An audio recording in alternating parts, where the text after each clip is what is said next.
Hello, everyone, and welcome to another EBTV presentation of high school sports. Tonight, it's wrestling from East Brunswick High School, where the host Bears are taking on the visiting South Brunswick Vikings. Hi, everyone. I'm Bob Cancro, along with my broadcast partner, Stu Kohn. We're here to bring you the action tonight. And, Stu, we have a matchup of two pretty good teams having some pretty good years. 8-5 for the Bears, 12-5 for the Vikings.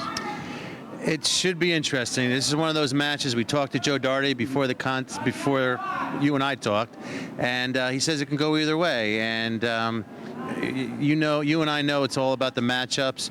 Common opponent-wise, East Brunswick and South Brunswick have both beaten Edison. Perth Amboy beat East Brunswick. South Brunswick beat Perth Amboy. But you and I know that always doesn't work out. So it should be a good one tonight. Yeah, we've got some good matchups. This time of year, you're getting close to the GMC tournament this weekend, and then the district's coming up. The Bears have already equaled their win total from last year with 8 wins.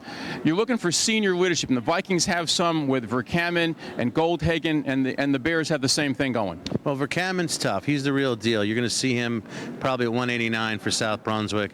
And the key for East Brunswick tonight, if they want to come out on top, is win big, lose small. Stay off their backs, because South Brunswick does have some punch in their lineup. East Brunswick is balanced throughout. They haven't been relying on any one wrestler to carry them. Everybody's been coming through. They have a nice mix of freshmen, sophomores, juniors, and seniors. And a lot of guys gained experience from last year's team are back. So it's a nice blend for the Bears. Matt Pazinko in his first year for the Bears, doing a nice job getting the team going, taking over for his brother. Glenn, have you had a chance to talk with Matt much? I saw him in a while back. We chatted a little bit, but that's not quite the same as talking wrestling. Well, I'm sure if you talk to Glenn, he's going to tell you that he left Matt all the talent. So Matt's just nurturing what Glenn started, and it's been a smooth transition, and everybody seems to be enjoying the coaching, and it's all been positive. Very good. We'll be back with the wrestling matchup between the Vikings and the Bears in a little bit.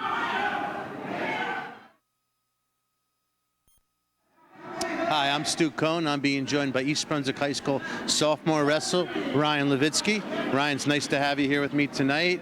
And this year you're a sophomore. Yeah. Last year you took your lumps as a freshman. This year you're out there wrestling with a year under your belt. And tell us a little bit about the difference wrestling now with a year under your belt as opposed when you were a freshman coming up to the high school and wrestling varsity.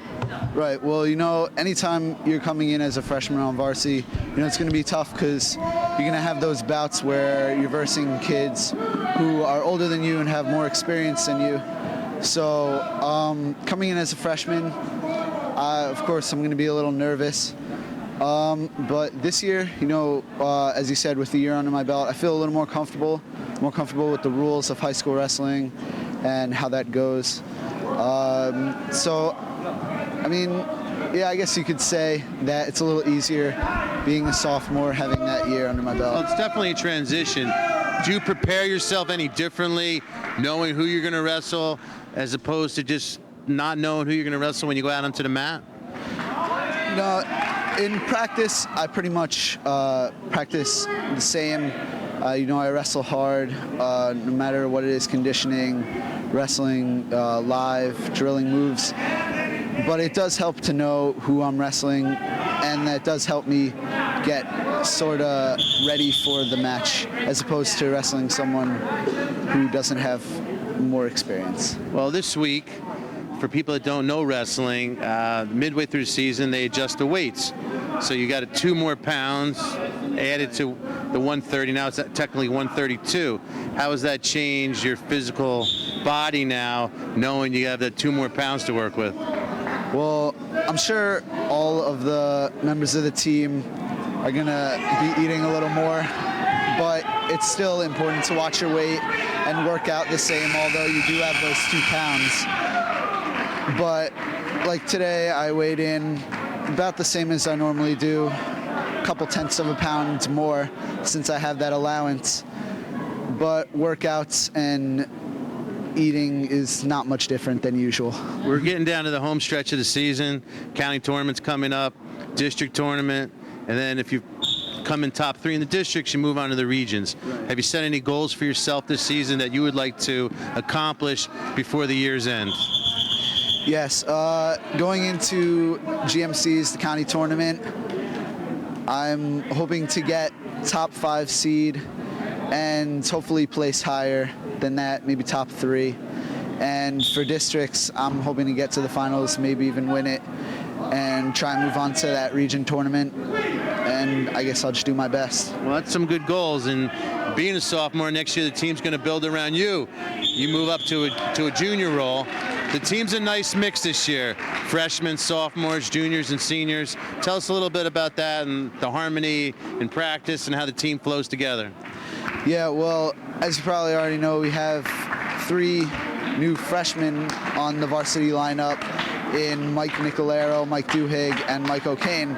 And they're all experienced wrestlers. They all know what they're doing. So they have experience from the middle school level and even younger. So they know what they're doing and they're experienced. So we should expect a lot from the younger wrestlers in the upcoming years. There's a lot of mics you got there. Yeah. Well, for Ryan Levitsky and Stu Kohn, we'll be back with tonight's action. And we are back at East Brunswick High School. I'm Bob Cancro along with Stu Kohn. The 12-5 South Brunswick Vikings against the East Brunswick Bears at 8-5. The starting lineups at 103, Chad Caprero for the Vikings and Mike Duhigg for the Bears. I'm sorry, they started at 112, which is where we're starting tonight. That was Justin Lopez and Mark Weber. Fran White is the wrestler at 119 for the Vikings and Mike Nicolero for the Bears.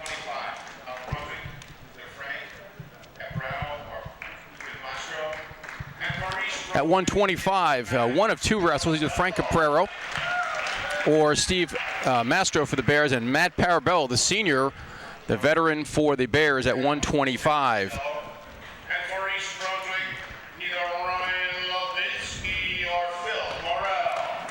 Well, possibly Stu, you interviewed Ryan Levinsky before the match, and there's a possibility he may get bumped up, it looks like. Possibly.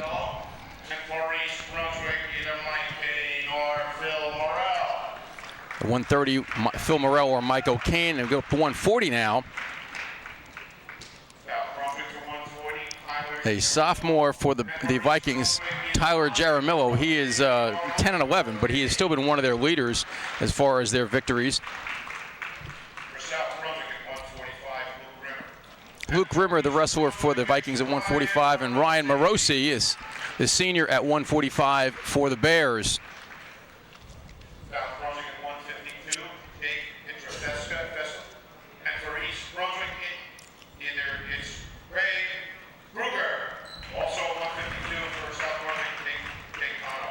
Again, we talked about matchups earlier, Stu. Apparently there's going to be some switching around as Joe Doherty moves some of his wrestlers around. Jake Petrofessa and Jake Conover are both the possibilities at 152. Well, the beginning is going to dictate the end, and we're going to. I'm sure both coaches are doing a little juggling. See how they make out and adjust accordingly as we go. The coin toss determines which team sends the man to the mat first in each bout. Brendan Verkamen, again, one of the leaders for the Vikings at 171. He is, you want to call it a feature wrestler for them, absolutely. And John Segreto for the Bears at 171. Again, Brendan Verkamen or Jeff Goldhagen, and those are the 2 leaders for the Vikings coming out possibly at 189. They'll be moving around there. And Julian Quinton, and I didn't catch who else might be coming out for the Bears. Eric Brown, who also might move up to 215.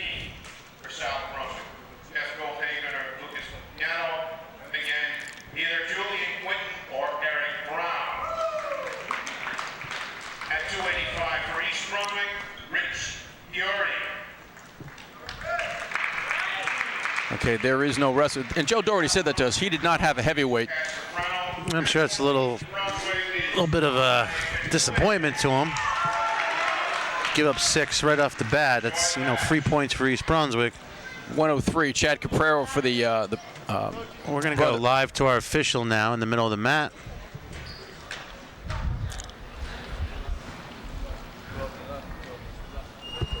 Fish tonight, Kevin Rafferty. All right, gentlemen, East Brunswick will be home and green. You gentlemen are the red and visitors. Let's see what we have. Red choice. Odd bouts. Good luck, gentlemen.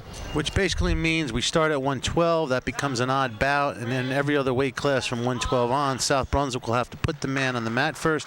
They will also have first choice in position for the second period, top, bottom, neutral, defer. And that right off the bat, the winner of that coin toss probably already plays a little into the scheme of things of who's going to wrestle who and what matchup. So first on the mat for East Brunswick is Mark Weber. He's a junior. And Justin Lopez takes the mat for the Vikings, a sophomore. Lopez 12-6. All right, gentlemen, let's shake hands. Timer's ready. Both teams wrestle in the GMC Red Division. Mark Weber comes in with a 7-8 record as he takes an easy shot, backs out. And you might have heard Kevin Rafferty say stay in the middle, and again, that's the whole focus, keep them in the center, not playing the edge, which a lot of wrestlers will do. 112 pounds to start off tonight's bout.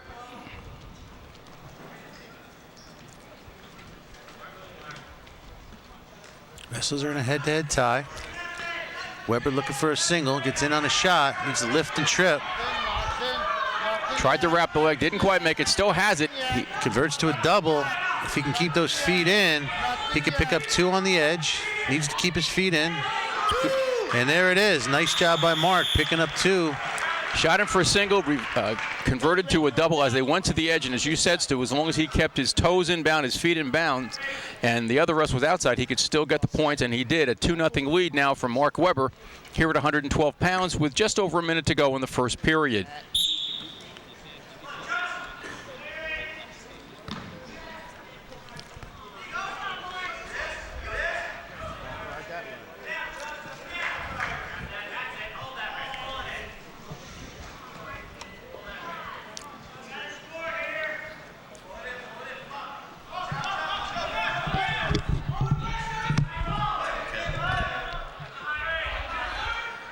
Lopez coming to his feet, turns on him. Good control by Mark Weber. He's got in there, he's got the leg. Pops at the back, nicely done. Still controlling, he's got to work up. And they go out for a restart with 22 seconds left on the clock. And you can see on the screen, just so you're aware, on the right-hand side of is the team score. And on the left is the individual bout score, East Brunswick. In this case, it's Mark Weber leading 2-0. Set there. Nice and easy, Green. Set.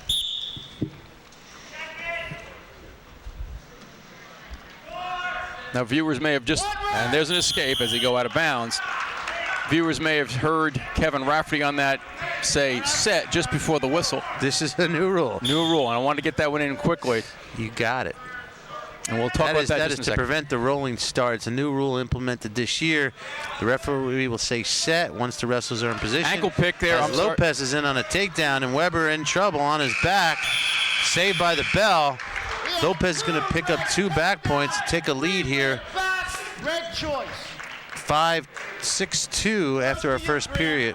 Well, that has to aggravate Matt Pazinko no end. You had a lead, you were riding well, and then in the last 10 seconds, you give up 5 points, 6 points with the escape, but 5 points on that ankle pick and right to his back. And Justin Lopez for the Vikings with a 6-2 lead over Mark Weber. We're in the second period now. There are 2-minute periods. He's got to play catch up now. He's got to get back in there. He's got to get aggressive. Lopez has to come out to the side. You can't ride parallel in wrestling. The referee will give you a few seconds behind him. Try to put a move in, and then you got to get out to the side. Trying to put on that cradle. Weber trying to free up his hands. Needs to get his head off the mat. Needs to get his knees off the mat.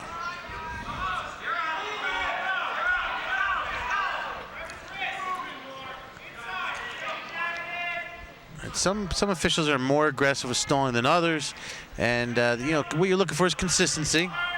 Well, we have had this conversation over the last 10 years we have. About the subjectivity of stalling, and when is a wrestler being overpowered, and when is he just tying up and clamming up down below. Weber peels away for one. Neutral position is when you escape your opponent, you pick up one offensive point. Brings our score to 6-3. We're midway through this match. If Mark gives up a takedown, Let his legs takedown. Let his legs get to 8-3. Sorry, Stu. Let his legs get underneath him there. Got pushed back. Lopez with the takedown, 8-3, as you said. The score here in the second period. The first bout of tonight's matchup between the Vikings and the Bears. Well, Mark dug himself in a little bit of a hole at the end of the first period, getting up to 2 takedown and 2 back points.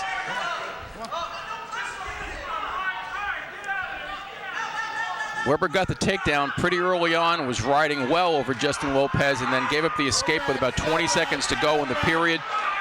And then that quick 2 and 3 at the end of the first period.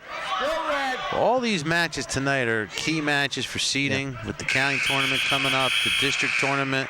These two teams, these individual wrestlers have the opportunity to see each other 3-4 times a season. Facing me. Let's go.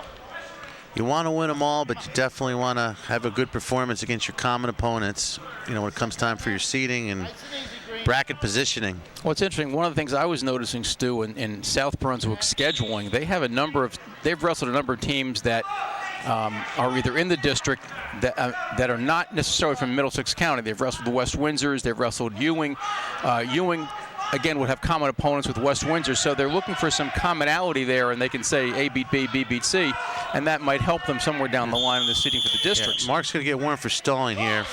You need to move up. He was on the legs too long. Referee will give you a few seconds, then you got to move up, climb up the body. Good call by our official, Kevin Rafferty. 5-point deficit for Mark Weber here in the third period.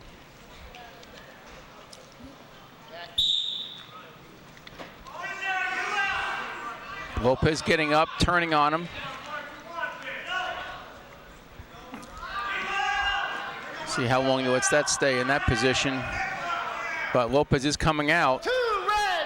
Well, Mark now is down 10-3. Got to avoid another takedown. If the deficit would be 8 points or more, that would turn a regular decision into a major decision. And that's where we're at now. Yeah, and it looks like Lopez is looking for those bonus points, because he's going to play, give one, get back 2. Well, we know it's going to be a tight dual meet, so every bonus point is going to add up and have an effect on the final team score.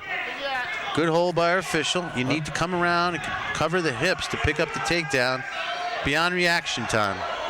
7-point lead with 47 seconds to go here in the third period. Mark Weber trailing. He is in green. Well, Weber gotta hang tough. Can't afford to get up another takedown. Lopez spins around, picks up 2. 30 seconds to go. Now he's got a 9-point lead. He has the major decision. He does not have to let him go and try to get the 2 again. Well, now Mark should be looking for a reversal. Get out of the major range and get back into a regular decision. 8-point margin is a major decision. That gives you a 4 points for the team, as opposed to 3 in a regular decision. Under 10 seconds to go right now, and it looks like Justin Lopez will have the win, certainly, and he looks like he will get the bonus points as well with a major decision here at 112 pounds. So South Brunswick drawing first blood. They're going to start up 4-0 on our team score. As both wrestlers we see shaking hands. Referee raises the hand of the victor, Justin Lopez.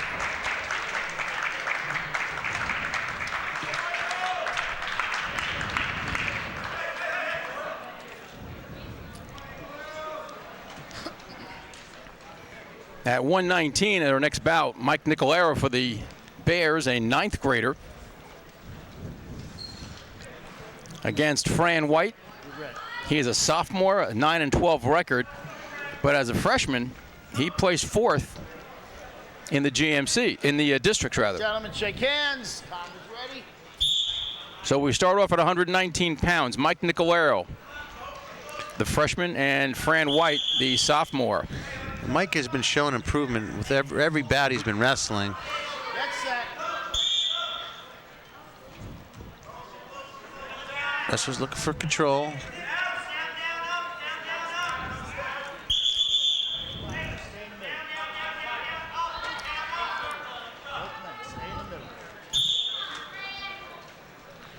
White's got some experience. He's only a sophomore, but he has a full year of varsity under his belt. Mike comes in, just improving every match. I know you were talking with Ryan Levinsky earlier about wrestling as a freshman, wrestling as a sophomore. Now here you have one of each here, and the whole idea of a freshman wrestling varsity, granted he's wrestling only 1 year up, but that experience on the part of somebody like Fran White from South Brunswick's got to make a big difference in a matchup like this. Like Ryan said, that the difference when you come out as a sophomore and you have that full year under your belt, it's an entirely different game. But to wrestle as a freshman varsity, sometimes you're just, you feel like you're almost a sacrificial lamb out there.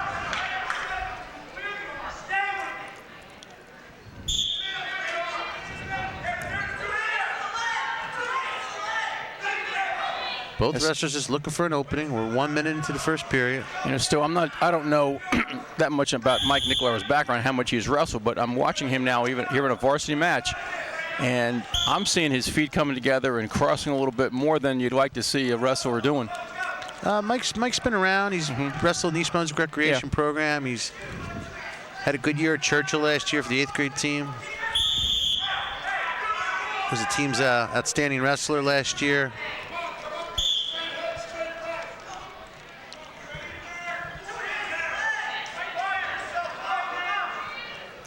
Coming up on 30 seconds here in the first period, and still no score.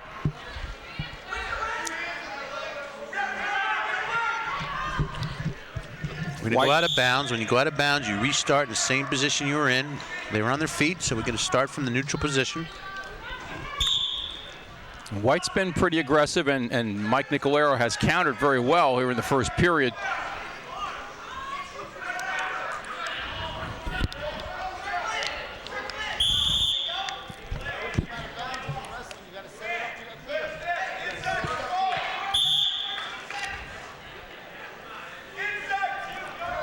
White in on a single. Mike's got a sprawl, try to get his weight back. Try to hold on for 2 seconds. We're gonna get a second period. It is a green bout, so Mike will have his choice. He's gonna take defense. Smart move by Coach Pazinko. You see Coach Matt Pazinko telling him to take bottom.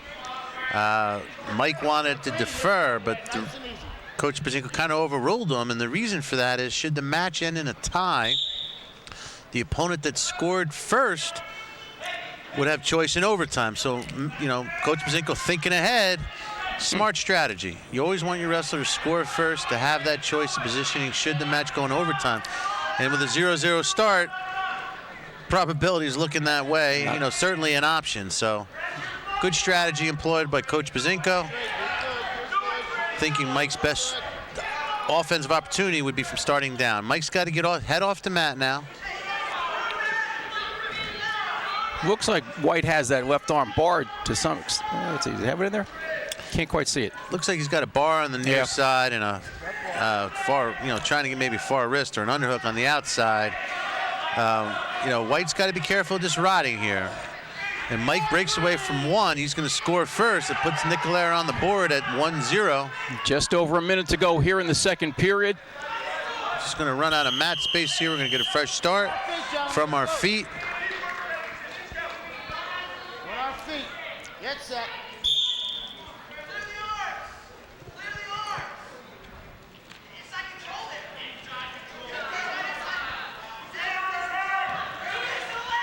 Mike trying to get in on a single. It's Nicolaro being the aggressor here.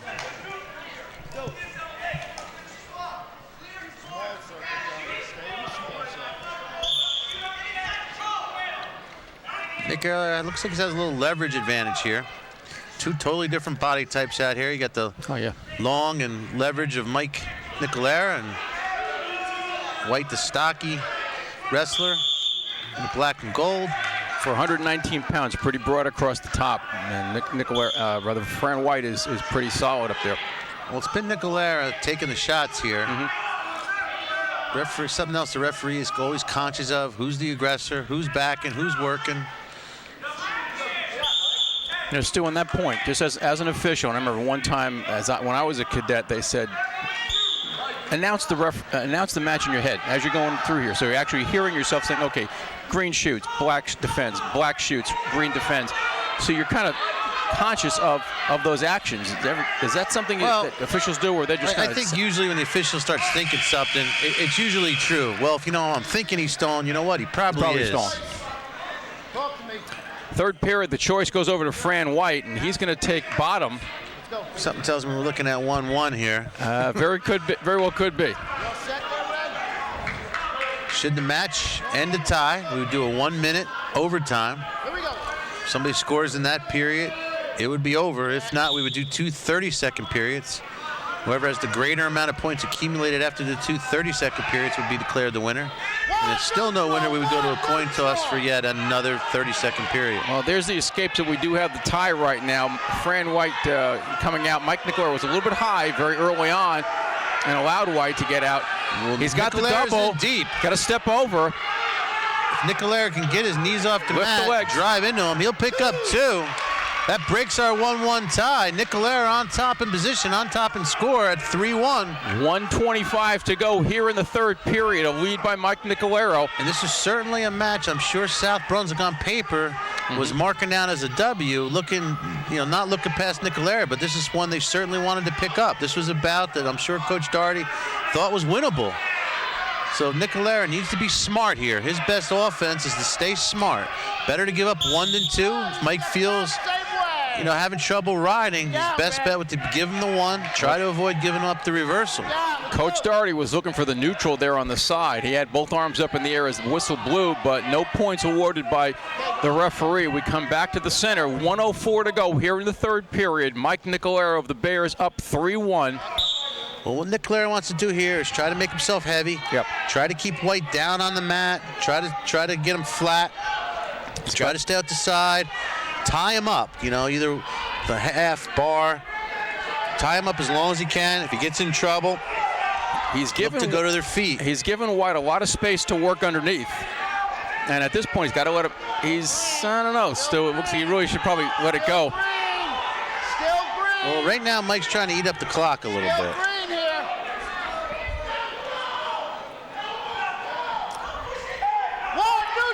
There's the 1.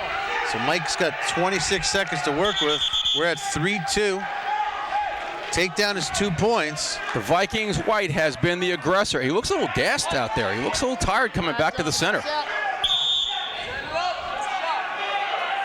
20 seconds to go here. A 3-2 lead from Mike Nicolera of the Bears. A shot by White. White's in deep. Mike can't afford to give this up. He needs to try to get a whizzer in. He's got 7 seconds to hang tough. And they go out of bounds with no control. Good call by our official. Mike needs to get his elbows in now, put up a good defense. He can afford to give up a stall warning. He hasn't been hit yet. And Mike pulls out a nice win. A big win for the Bears, getting on the board with a 3-2 win by Mike Nicolera, the freshman, over Fran White of the Vikings. As I said earlier, he's just getting better and better each match, and that's a good time for a victory. The Bears could use that win. They needed to get back on track. They gave up the bonus points at 112 when Justin Lopez won for the Vikings. And now we come to 125. On the mat for East Brunswick, Matthew Parabella.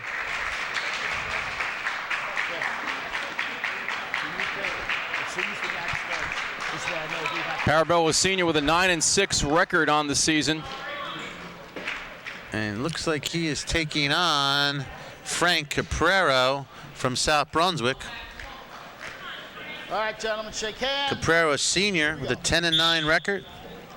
He was last year's JV county champion at 130 pounds, now wrestling varsity at 125, which, in essence now is 127. We added a 2-pound weight allowance earlier in the week. Matt Parabello, a regional qualifier last year.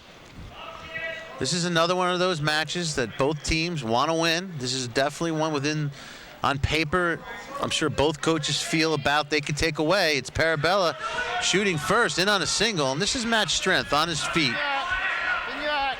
Nothing yet. And they go out.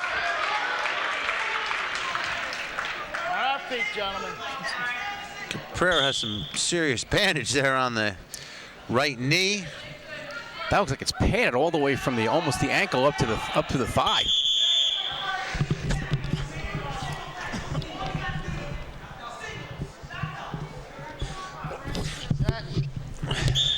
Look for Matt to try to work singles. Looking at Caprero's leg, I mean, that's, to some extent, it's a disadvantage for him, but for your opponent, you've got that extra.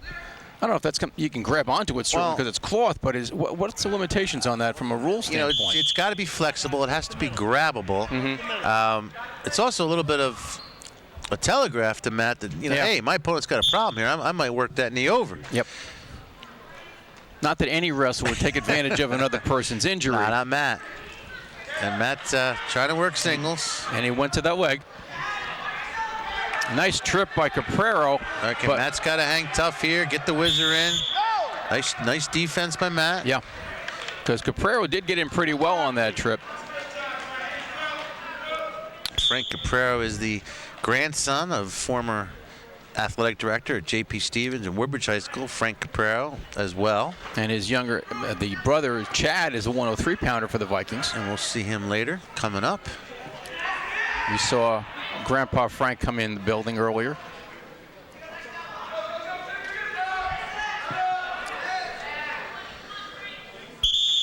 So we're at 4-3, our team score in favor of South Brunswick. Virtue of that one bonus point they picked up at 112. We have not had a lot of scoring in individual bouts. The early going, obviously, Justin Lopez made a big splash in the last period. On the single, does a nice job of converting for a takedown. Parabello up 2-0. Steps over, still in control.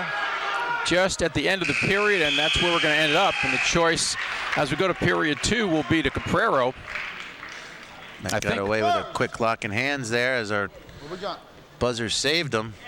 You cannot lock your hands on the mat around the body or both legs. All right, your choice. Sorry, they told me wrong. So we had it right. He defers to you. That's all it counts. Green, your choice. What do you want? Defense. Matt's going to take bottom. Matt's explosive on bottom. Look for Matt to establish hand control. Try to work up to his feet. That's his strong point.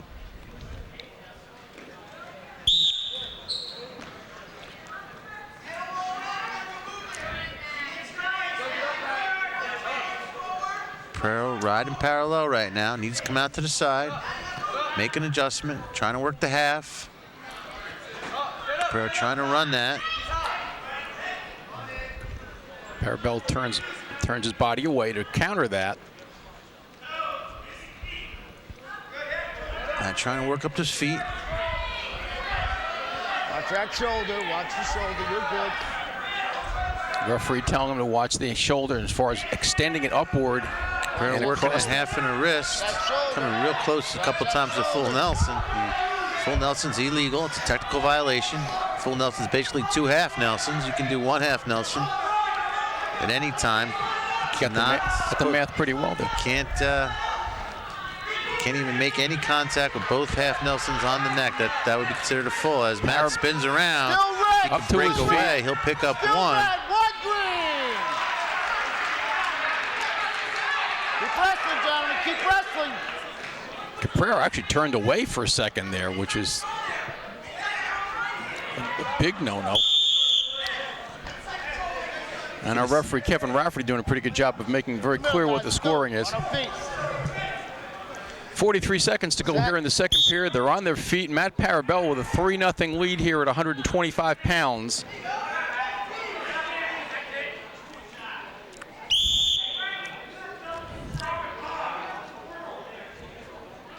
I got blood green. Blood green. Okay, when one wrestler bleeds, you start injury clock. You'll have 5 minutes to control the bleeding. That's cumulative throughout the bout. So if Matt should contain the blood and bleed again, the clock would start from where he stopped at. The time is cumulative up to 5 minutes. And that's different from injury time. Injury time is 90 seconds. Right. Blood is unlimited. You can stop as many times as you need to control the bleeding as long as you do not exceed 5 minutes. Injury time is a cumulative of 90 seconds, but you're only allowed 2 stoppages. After the second stoppages, your opponent would have choice of position. That was implemented to try to get kids from stop taking, the pit stops, the water breaks, the running out of gas.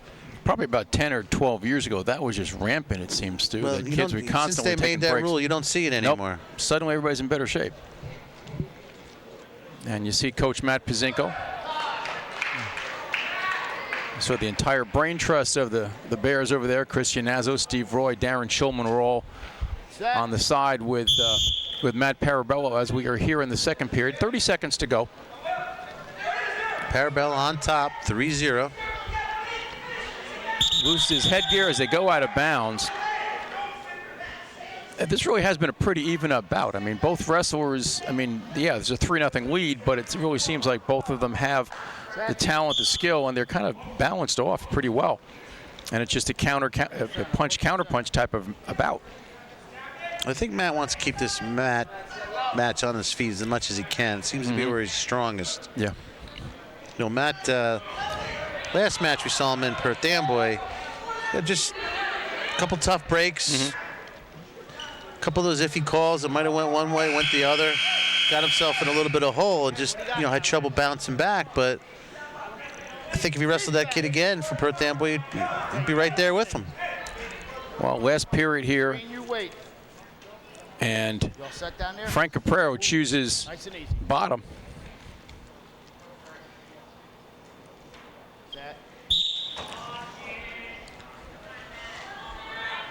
Parabello has to bring him back down to the mat.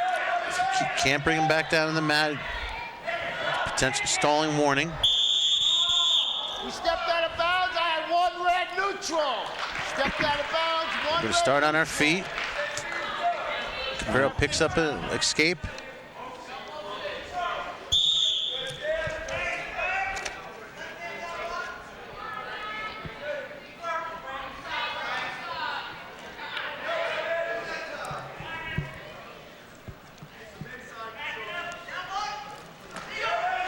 Shoots in, got the leg. The bad one. On a lift. Good recovery by Caprero as he shrugged him off to the side.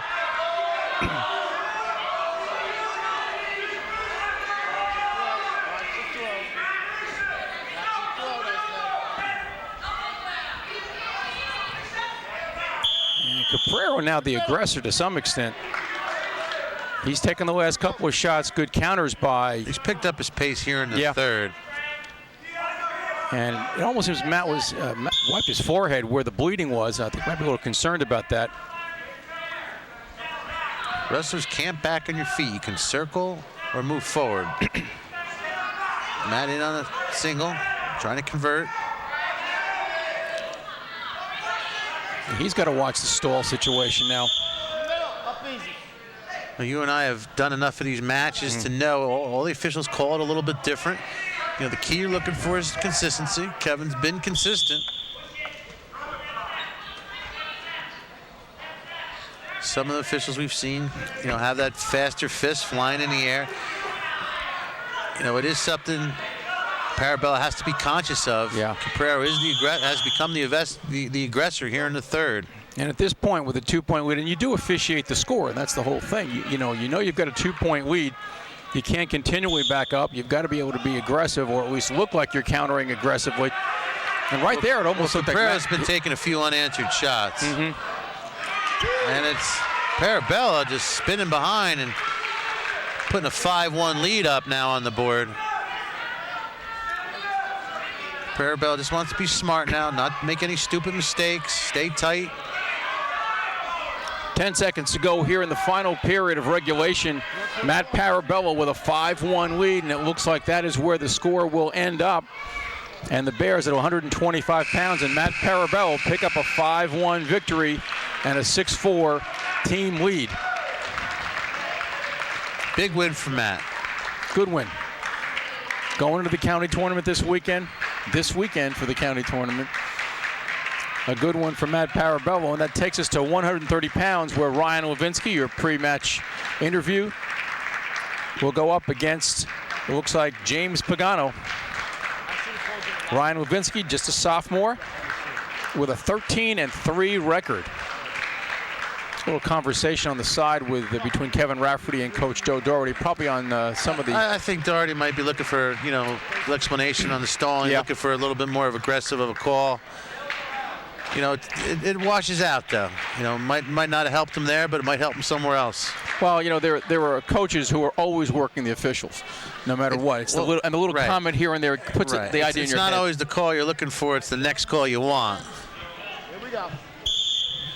James Pagano, a junior with an 8-6 record for the Vikings. When I tell you I saw this Pagano wrestle last year, I'm telling you he's a foot taller this year.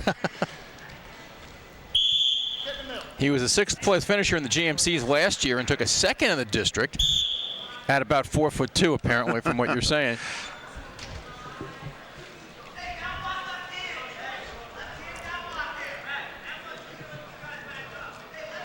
This is Phil Morrell on the mat for East Brunswick, not Ron Levitsky. So East Brunswick doing a little lineup juggling.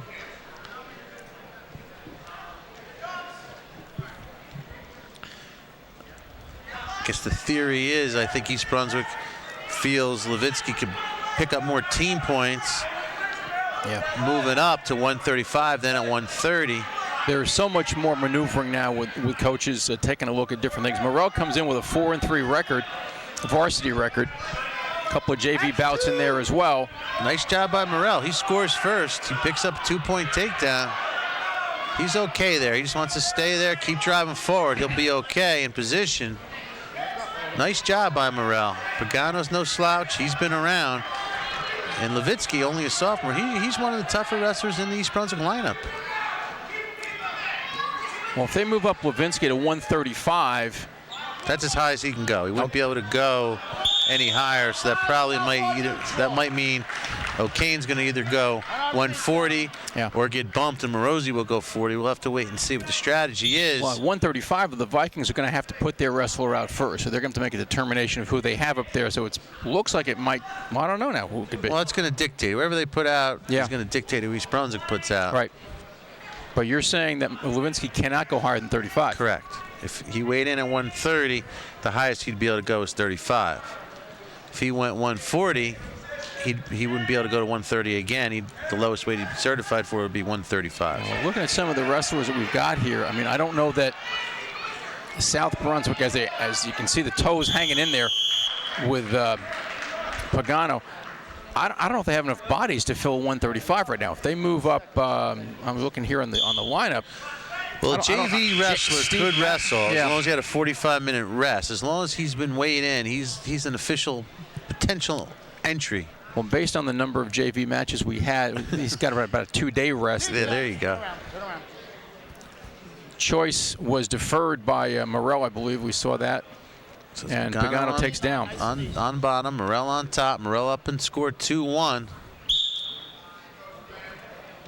It's got to be concerned with the leverage of Pagano. Can't allow himself to get high. Needs to stay back. Needs to stay tight. Pagano's got some leverage. Can do some funk with that long body type of his. Stepping over. These are the guys that always gave me fits when I wrestled them, is the long, lanky guys. Well, for us, everybody was long and lanky, Stu. Morrell needs to work up on that leg. Gives up one. Probably a good move for Morrell if he stayed on that leg, but certainly he would have got warned for stalling. Stu, how does that stalling call work when they're on their feet? What happens there? Well, the referee, you can't back, and you need to be aggressive. If the referee feels you're blocking, could be stalling. If the referee feels you're moving backwards. But if you stand with the leg. If you stand with the leg from neutral, you have to just make an attempt to take him down. Okay. As long as there's an attempt, you probably won't see a stall call there. Okay, just under a minute to go here in the second period. We are tied at 2. A lot of times the situation dictates the referee's call. And it's Pagano in on a 2-point takedown. It's kind of easy on that one. He picks up the lead to 4-2. Phil Morrell, a junior for the Bears, with a 4-3 varsity record.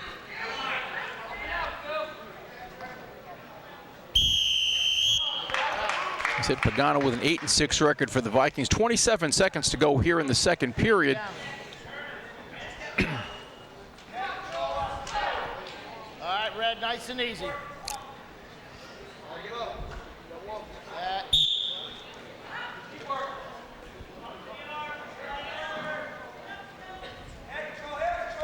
Got him trying to work a cradle. Morrell works up to his feet. We'll get a fresh start in the middle. Stu, let's go back to that new rule with the referee Kohn is set. Do you think that's really made a big difference in the officiating and the starting and the wrestling? Early on in the season, it was causing a lot of cautions. It seemed to be a little bit more minimized now. I think the wrestlers are adjusting, the officials adjusting. I think it's kind of working. I'd like to see him stop the belly first, set, then the elbow. I mean, if you're going to stop and say set anyways, you know, who really cares or how does it implement the match? And it really doesn't. Every year there seems to be a couple, adjustments and tweaking to the rules. Well, we go to the eventually they get it right. Sorry, Stu. We go to the third period. Phil Morrell takes the defense on the bottom, down by 2 points. Here at 130 pounds.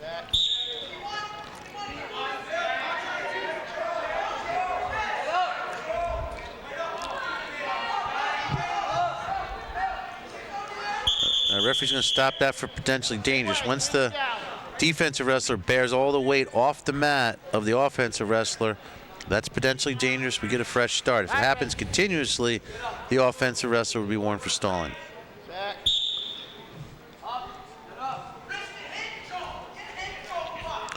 Pagano on top, 4-2. Puts the leg in. Cross body.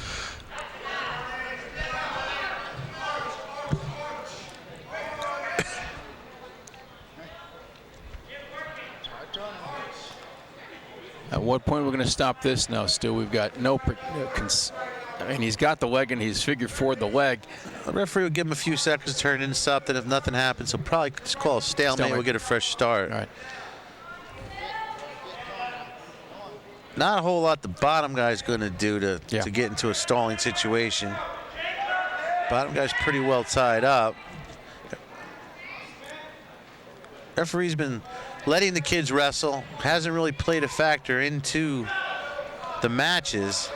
Some officials get much more aggressive, more of a control of the bout. Everybody's got a little bit different of an approach. And Pagano's got a 2-point lead, and he's sort of riding, but he is maneuvering a little bit and trying to get a better position. And at this point, Morrell's the one who's really in trouble.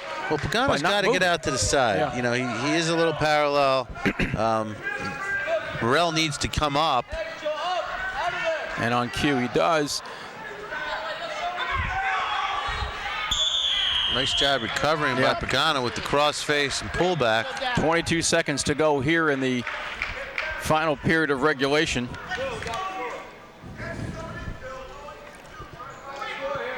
right, here we go. Nice and easy. Yeah, what Morrell's got to do is just explode.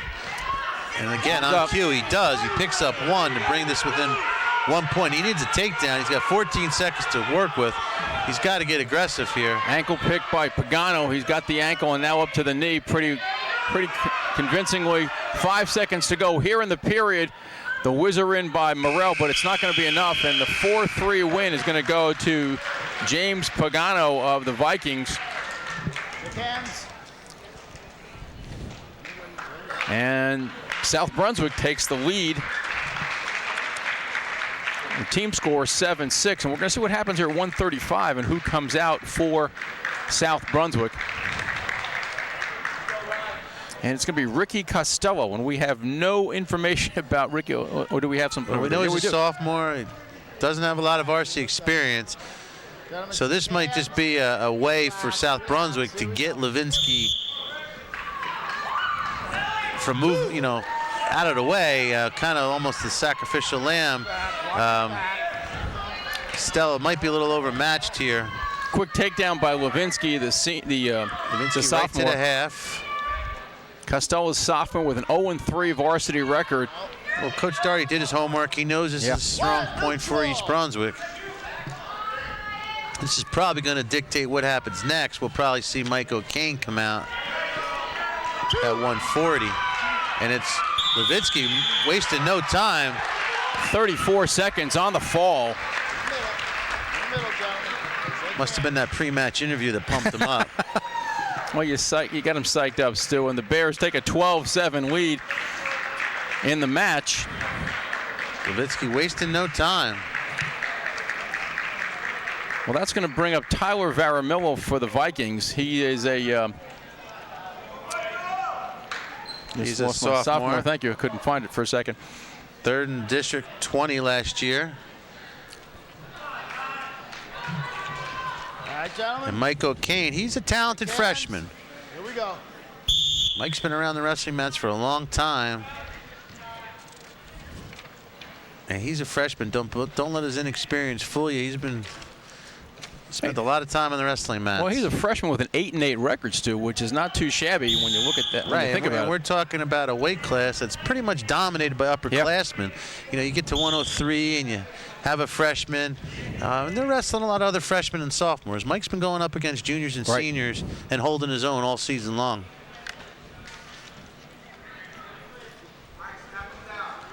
Wrestlers are in a head-to-head tie. This is another one of those matches where I'm sure each team feels it's within their reach. Well, the fact that In the middle, guys. Joe Doherty made that move with 130, 135 pounds, where he started moving people around with Pagano and Caprero, that was the start of it, and then putting out Costello at 135, as you said, really a sacrificial limb. There's no question about it. And the 34-second pin emphasized that. I'm sure right now both coaches know what South Brunswick has coming up. They're strong at 189. They follow it up nicely at 171 and 189. Oh, for Cameron Goldhagen are coming up. And Joe Doherty knows he's given up the 6 at heavyweight right now, at least as it looks right now. So Kohn needs to stay over his back to avoid giving up the takedown here. And the toe goes out. Good call by our official. Just ran out of real estate there. And Joe Doherty is a little bit shocked by that. And you heard Kevin Rafferty say, I gave you a chance to finish it. Didn't happen on the edge, and the toe just hit the line. We are at 140 pounds in this match between South Brunswick and East Brunswick. Kohn for the Bears and Tyler Varamillo. Varamillo being the aggressor. Kohn is strong on the mat, so, you know. And he just got told by the referee, you've got to stay on the mat. You may have heard that. Get a nice perspective when we have a mic on our official. I love it. We hear that little bit that goes on. The referee can avoid a call by communicating with the wrestlers. You know, it helps out. Well, they always talk about preventive officiating. You're trying to avoid the problem rather than have to penalize it later on. Right. Yeah, he's been letting the kids wrestle, letting them decide the outcome. And outside of Levitsky pin, these matches have all gone the distance. And only the major at the very beginning, and everything else has been nip and tuck back and forth. You know, we haven't been to too many East Brunswick matches this many bouts in with a team score at 12-7. That's almost unheard of. Kohn had choice, and he takes the defense. You know, just to mention real quick, Stu, if you're watching, to our viewers, if you're watching this match on January 31st in its first airing, you have 2 more chances to see it. It'll be rebroadcast on February 4th at 9 p.m. and also on February 13th at 2 p.m. So you have 2 more chances. If you're taping this one and watching it a little bit later on, make sure you can see it again on February 4th or February 13th on EBTV. They go out of bounds and come back in just with 9 seconds down. We are in the second period here at 140 pounds. And Stu, something that's been started by us last year, I guess. We have a trivia question, which will come up maybe at the end of this period. We'll give it. Okay. That sounds like a plan. So at the end of this period, we'll see it up on our screen, and we'll have a trivia share question that with you. Give our people at home something to think about. Get their thinking caps on. We get a stalemate call. We're going to get a fresh start. Kohn definitely wants to pick something up here. No score. Get a look at Mike. Just a little quick off before the whistle. All set. Here we go.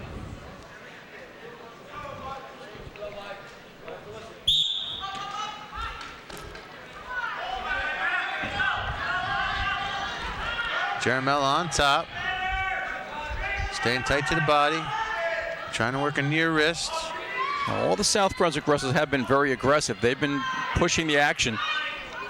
As he gets that cross body in, tries to... He's got the leg in.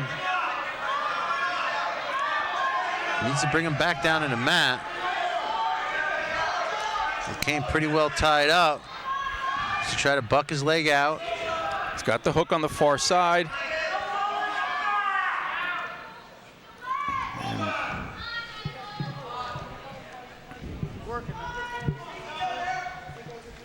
Breaks Kohn down. Mike's got 37 seconds. Certainly wants to pick up some points here. Varamillo is a couple of expressions that he's a little frustrated that either nothing's being called on a stall from the bottom or that Kohn is just giving him nothing to work with, and there's a potentially dangerous as they come up off the mat. 23 seconds to go here in the second period.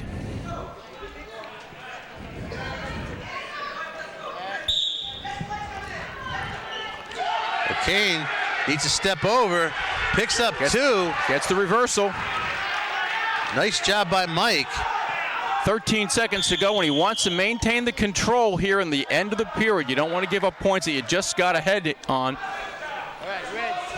As we've seen all night, scoring big is first. That can set the cadence for the rest of the bout.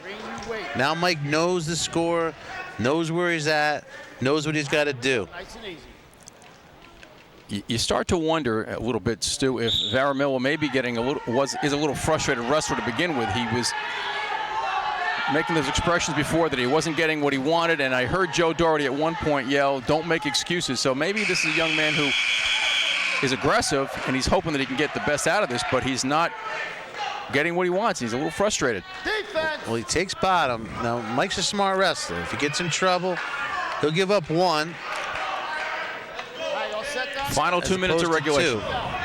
So look for Mike to hang back, try to stay tight to the body, try to tie him up. Gets in trouble, he'll give him the one. Varamillo got up pretty quickly there, pretty easily. That's what Mike didn't want to do. You know, Mike's still not out of trouble. If he can stay locked there, he can walk around the one leg there. He can lock around the one leg, even if he takes a stalling warning. Nice job by Mike recovering. Very much so.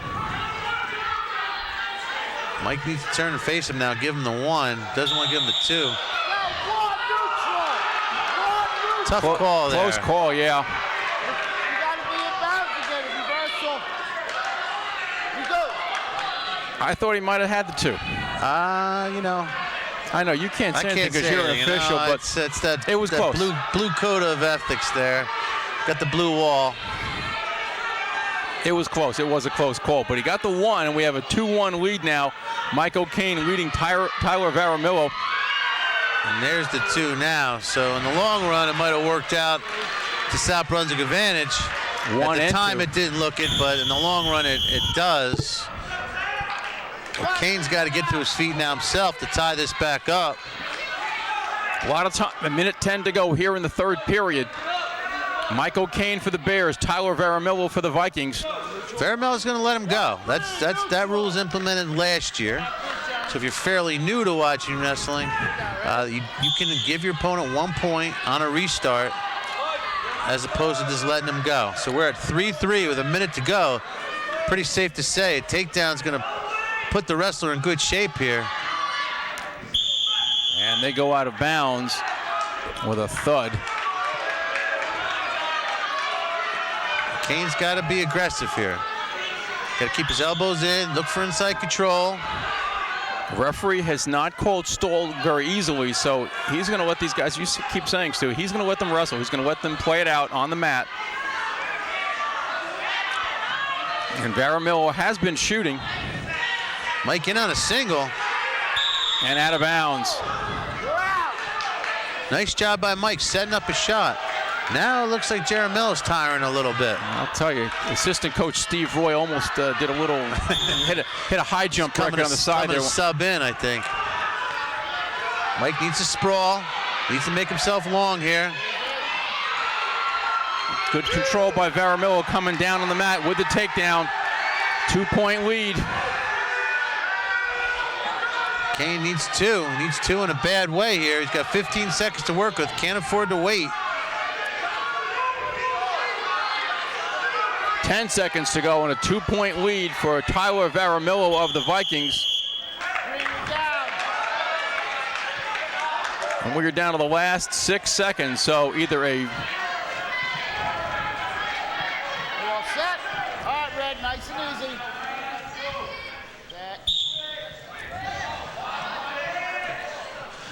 Kohn's just going to run out of time here. A good match for Michael Kohn, but it comes up short on the score 5-3. Tyler Jaramillo with the win. Well, we're seeing tight bouts here. Very much so, Stu. This We're has going been to get our back 50-50 pulled right now. And Mike's brother pulling it. Mike Nicolaro's brother pulling it out. Yeah, Luke Rimmer for the Vikings and Morosi. Ryan Morosi for the Bears. And we have that trivia question, which we had promised you earlier, as they choose the 50-50. Question: which former East Brunswick wrestler holds the record for pins in a single season? Which East Brunswick wrestler in the history of the Bears program holds the record for the most pins in a single season? We'll give you a clue a little bit later on that might help you. Ryan Morosi, a senior with an 11-6 record, and he is up against Luke Rimmer, a sophomore, coming in at 10-5 for the Vikings. The 145-pound matchup, 12-10, the lead for the Bears.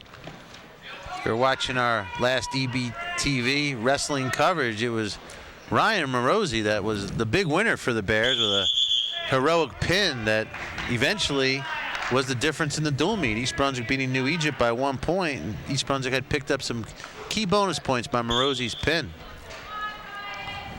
So as I said earlier, it's been different wrestlers stepping it up. And against New Egypt, it was Morosi who stepped it up to give East Brunswick a team win.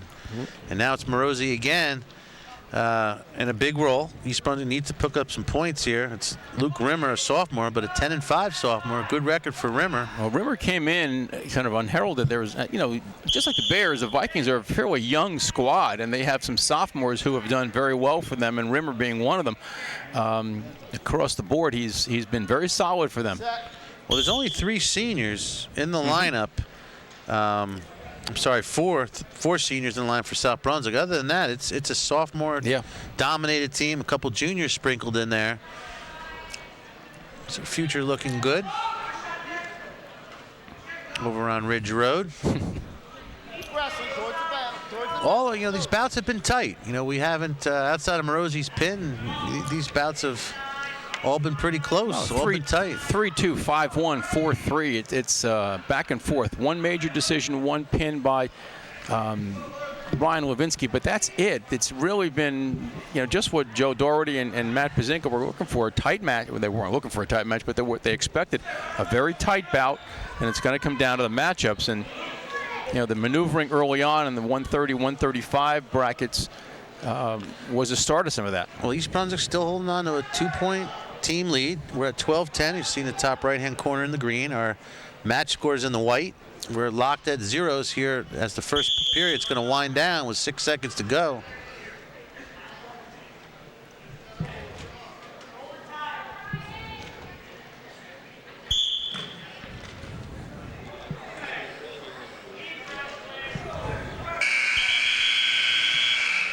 Okay, and that period ends, and there you see Sharon Morosi, that is Brian's mom. Sometimes it's more fun to watch the parents than the wrestlers. She's on her feet for this one. See, I never had the opportunity as a parent to watch my child wrestle because I had 2 daughters, although they did wrestle in the living room a lot. Step down there. Here we go. And that's Ryan's dad, Mike. Get a look at Mike Sr. Yeah, with the camera. He's been doing a real nice job for everybody in East Brunswick. He's been coming to the matches and taking photos and putting them up on a website where people can look at them and the wrestlers can get them. And special thank you to Mr. Morosi for doing that. It's been a real nice little thing that the wrestlers can take away with them.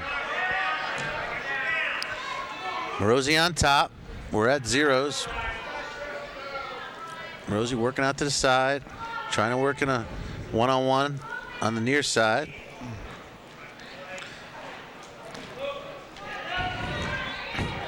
Ryan almost picked up some back points, almost a tilt situation. Ryan riding the tight waist, trying to work in an arm lever now.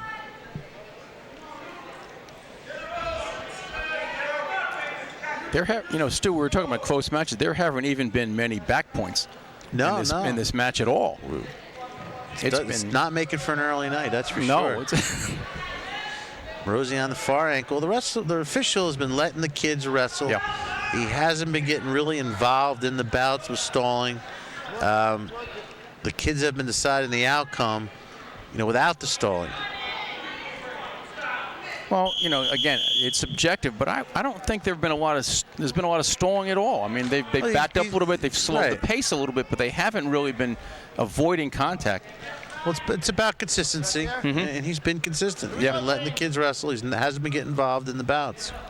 43 seconds to go here in the second period at 145 pounds. Luke Rimmer on the bottom for the Vikings, and Ryan Morosi, the senior for the Bears.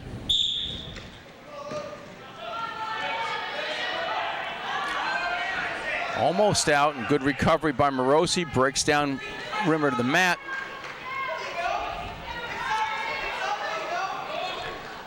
Morosi doing a nice job. He's doing a nice job riding. Not giving up anything. 20 seconds to go here in the period.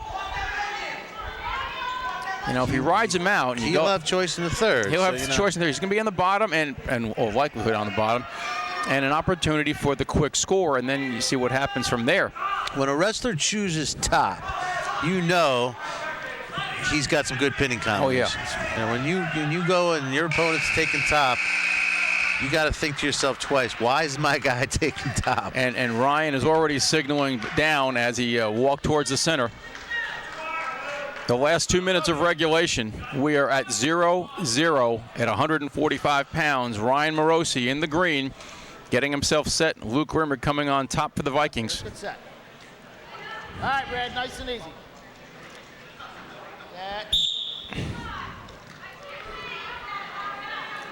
Morosi trying to peel away, needs to get his hips out. Gets shoulders in and hips out.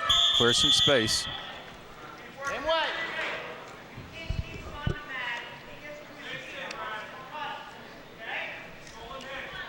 All right, here we go, Red. Nice and easy. Come on. We had that trivia question, Stu, which was which East Brunswick wrestler holds the record as an escape for Ryan Morosi, holds the record for the most pins in a season. And we said we'd give a hint, so I think the one clue, you had it. Well, if you're thinking about a pinner, I mean, some names that come to your mind, if you're thinking about the late 80s, you had Scott Cameron was a pinner. Sean Daly was a pinner. Just give him a clue. Well, I'm thinking of some names that come to my head, and I guess the clue is it's not them, but a clue. Let me come up with a clue for you.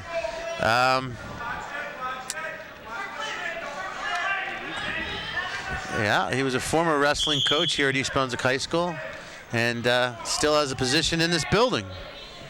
Well, you're in this building, and you were a coach. It wasn't me. Okay. There's part B of the clue. Okay. We'll give you that and it answer. wasn't you. No, I didn't go to East Brunswick High School either, so I just coached here.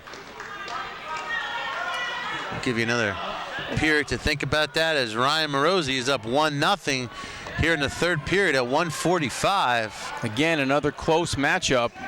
Wrestlers in that head-to-head tie-up, and they're going to go out of bounds. 42 seconds to go in regulation. 1-0. Ryan Morosi with the lead. The Bears up by 2 on the team score. We are halfway through this match with the 8th matchup with Rimmer and Morosi right now. You can see Ryan's mom. She's now sitting. She's going to do the last 34 seconds sitting. She was up the whole match. Now she's just trying to count the ticks left as Morosi ankle picks his way into a 2-point takedown for a 3-0 lead here with 20 seconds to go. Rimmer lost his balance a little bit, sat back, and Ryan Morosi took advantage of it with that ankle pick. 10 seconds to go here in the period. 3-0 lead for Morosi. And this will also be a key victory for Ryan come district seeding. Absolutely. Beating the 10-5 Rimmer. That's a common opponent in districts. 3-0. Ryan Morosi with the win over Luke Rimmer at 145 pounds.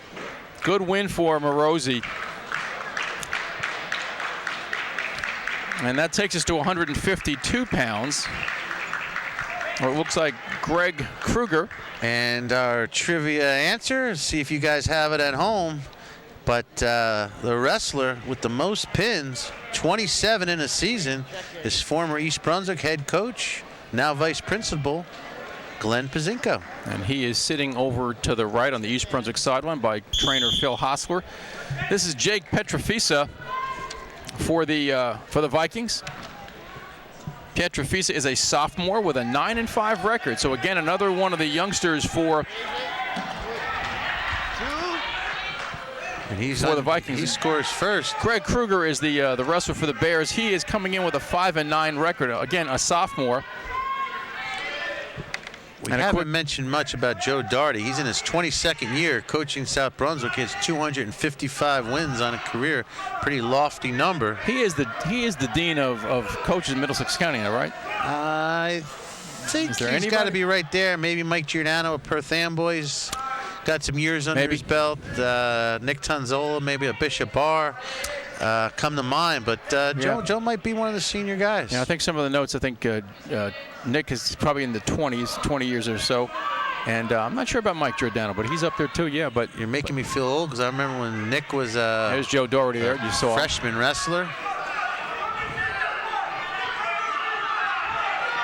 Kruger needs to back out and face him for one. Needs to pop his head out. He's getting greedy, trying to get 2. And he may get that. And he's going to pick it up. Nice move. Nice job by Greg. Well, this is a big match too because those pairings. Obviously, Petrofisa coming in with a 9-5 record. You got to figure that Joe Daugherty is looking for this to be, if not an easy win, certainly a winnable match against somebody with a lesser record and potentially dangerous call. He had to cross the leg in and then up to their feet. South Brunswick wrestles a lot of matches. You know, gives their opportunities to get the experience on the mat, the true competition. They come in here. We're just midway through the season, and they got 17 bouts in already.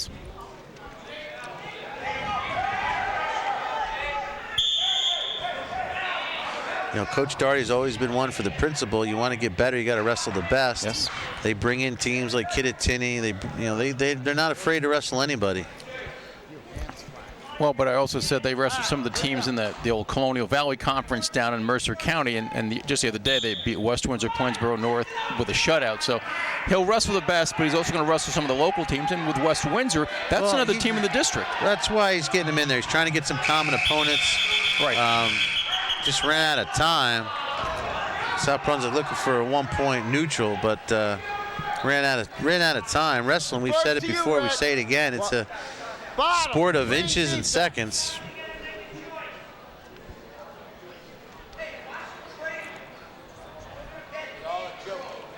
Kruger on bottom.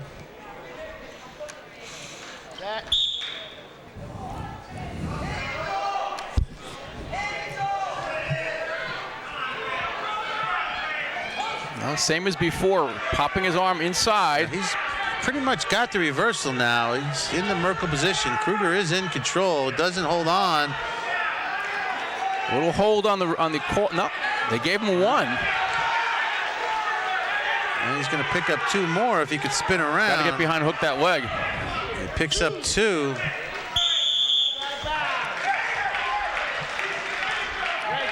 Well, don't know how happy South Brunswick is with that call. Joe Doherty's arms were out to the side and he's shaking his head. I was wondering if he was going to get the 2 off the bat. Well, it looked like he had the 2. Yeah. Could have had the 1. Got greedy, went for the 2. Looked like he had the 2. Then looked like he was losing it. And then he ended up with the 1 and 2, if you follow that. Well, that's the same thing that happened with Tyler Jaramillo, where the escape and he got the takedown. And, it worked out for him, and it worked out for Greg Kruger this time around. He has a 5-2 lead here with about 1:10 to go in the second period. Kruger needs to get his head up. He needs to try to hook that near ankle. No, he's coming out way too far, and Pietrafis's, well, maybe not. Kruger keeps getting into trouble and then just recovering and getting himself in bad position, then recovering. Well, he's on top, 5-4 and score with 47 seconds here to go in the second. He's gotten some good calls and he's come around a little bit. Like right now he's trying pop to come out the back. This match has been uncharacteristic of our earlier bouts. This has been kind of, I won't say it's sloppy, but it's certainly flopping around back and forth out there. And Greg Kruger has gotten himself into some awkward positions. Situations, yeah. 20 seconds to go here in the second, and we're maybe looking for a stalemate unless something comes out of this. Not in a good position here. He needs to watch look away.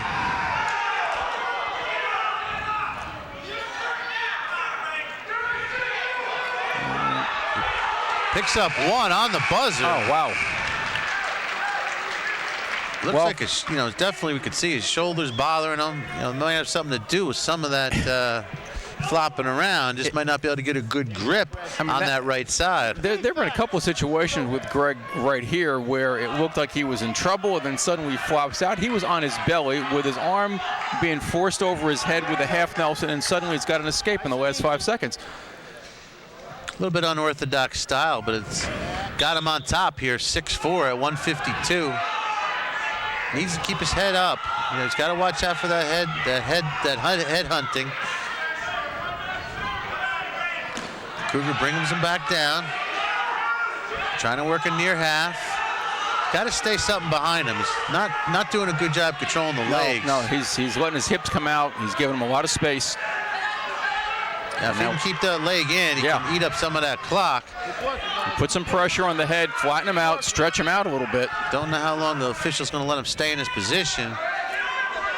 Because he's not getting the half in. He's not doing much up on top. Got to try to tie in something.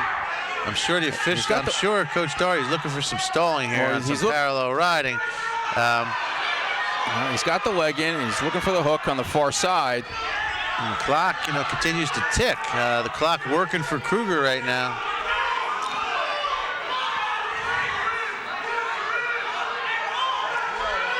Well, and Pietrafisa coming around. Nice job by Kruger, just staying with it. And unbelievable. Every time I think he's in trouble, he comes out on top. Stu, I thought for sure that Jake Pietrafisa had come around and gotten the control there, and then again, I'll give credit to Kevin Rafferty, the referee, for not making the call and letting him roll through, and Kruger comes out on top. Good no call. Everybody knows the calls the official makes throughout the course of a bout. It's the no call sometimes that makes the difference. When you get to the higher levels in, say, football officiating, you are graded not only on what you do, but what you don't do as well, and that's very important. I think Kevin did a good job on that one as they rolled through. We are at 30 seconds to go in regulation. And this one's one of those, I don't think it's going to be over to that final tick of the clock. Yeah. We're at 6-4 with 25 seconds to go. Because again, Pietrafisa's hips coming out. Well, Kruger cannot afford to go up 2. No, he gets in trouble, it'd be best to go up 1. Now he's tied it up with 13 to go, and he's going to pop out and get 2. He's got to get his head out. He's got 7 seconds. He's got to back up, push it. He's got to push off, pop his head. 1. Oh, we're going overtime. We're at 6-6. Wow. Kruger a little mad at himself there. Let's hope that motivates him here for a takedown. They are on their feet for a 1-minute overtime. I got injury time, Red. Injury time. And this is what, 90 seconds, right, Stu? 90 seconds, something the official cannot really control. I'm sure the official wants to keep him moving. Well, when I think South Brunswick just exerted every little bit of energy he had trying to keep Kruger from popping his head out there and took the wind out of him. I don't know if you saw Matt Pazinko on the side when Kruger did not get his head out, and he was jumping and spinning around. A little frustration and a little aggravation, I guess, on his part. But Greg Kruger so close. Like I said, had to pop that head out. It's a lot easier said than done, having been in those situations.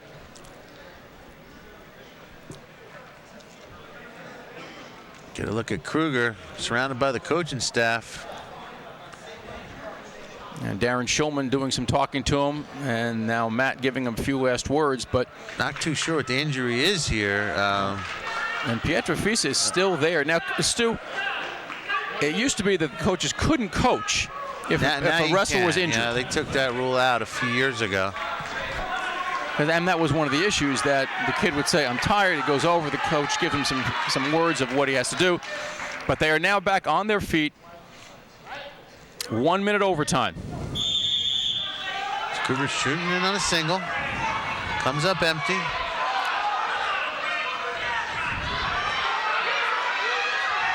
We're gonna get some muscle game going on here.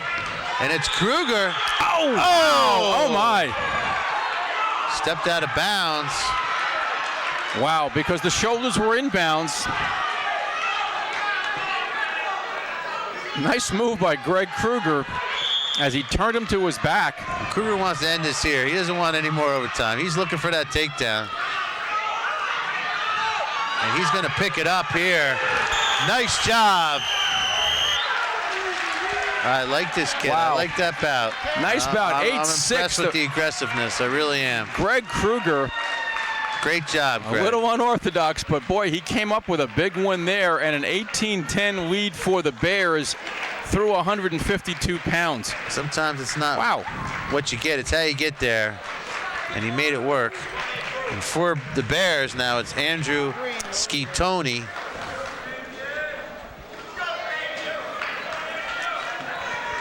Skeetoni, a senior. And he's going to take on Fabian Jackson from South Brunswick. Jackson is a junior with an 11-3 record. And Skeetoni at 5-9. Quick takedown by Jackson.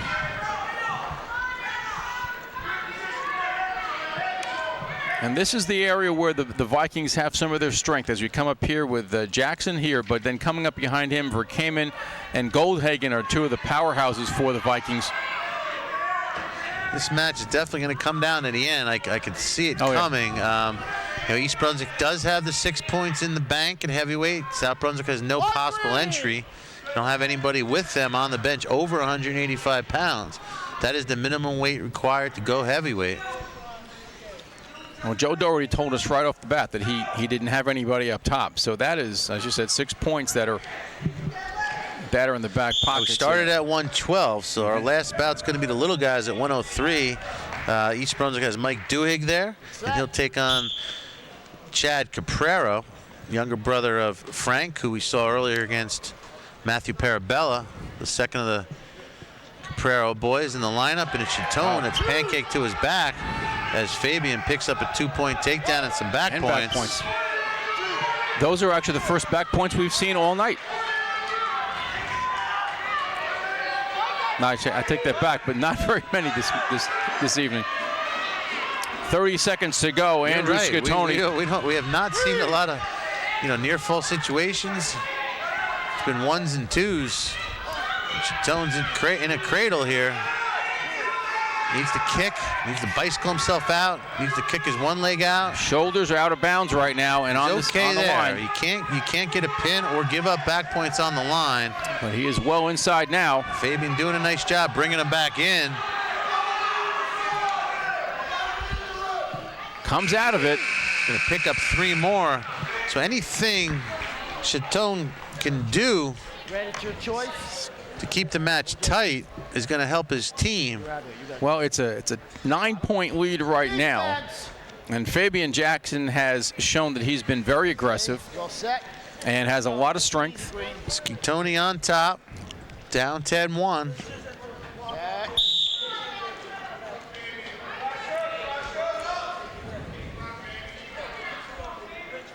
Bears can't afford to give up too many bonus points here.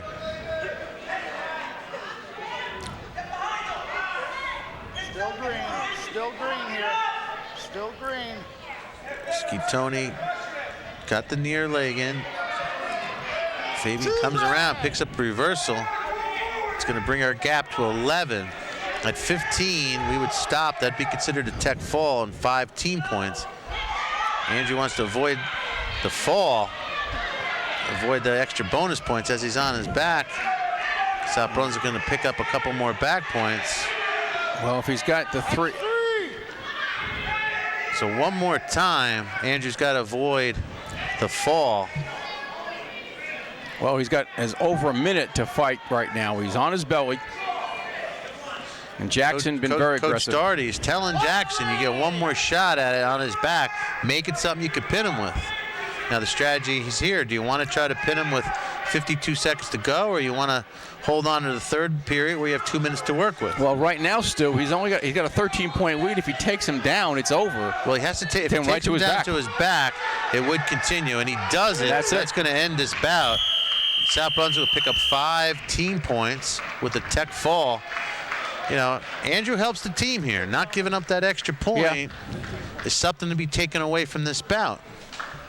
Well, 323 was a technical fall, 17-2. Every point you don't give up helps the team.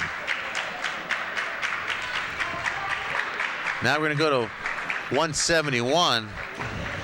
And South Brunswick playing some maneuvers. They're not sending out Brandon Vericom. They're going to probably push him up to 189. Bring Goldenhagen up to 215. They're going to put out Justin DeAndrea here at 171. See what he can do. This is the shot they really got to make.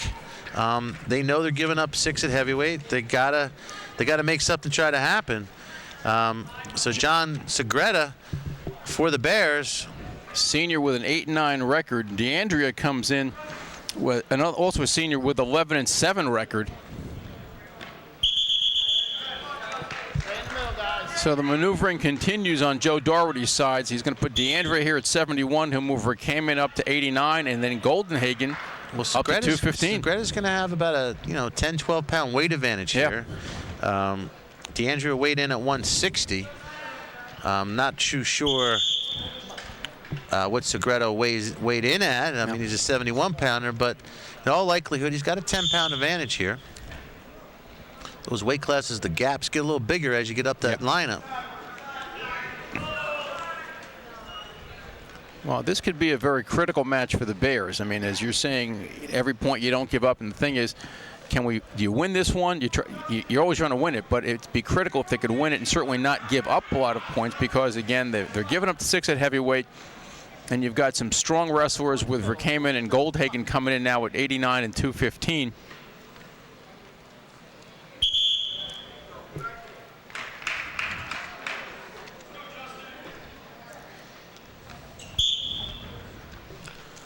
Both wrestlers locked up, head-to-head tie.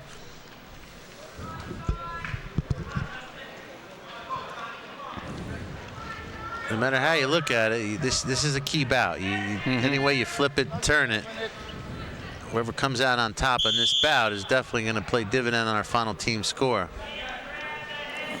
Well, there is no score here right now at 171 pounds. John Segreta for the Bears, Justin DeAndrea for the Vikings.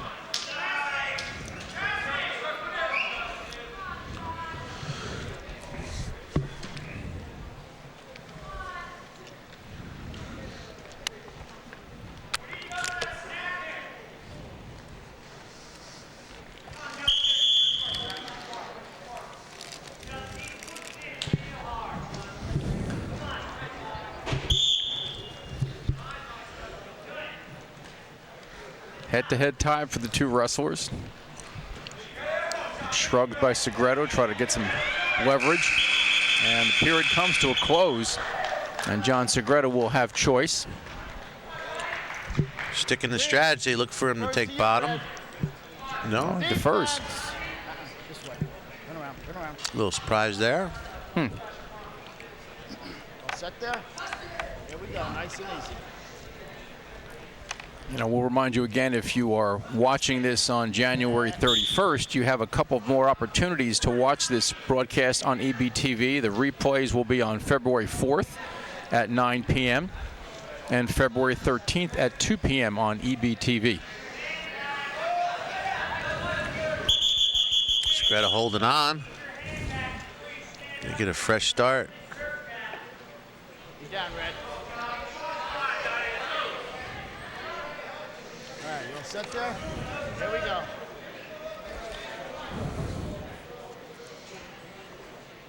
Check.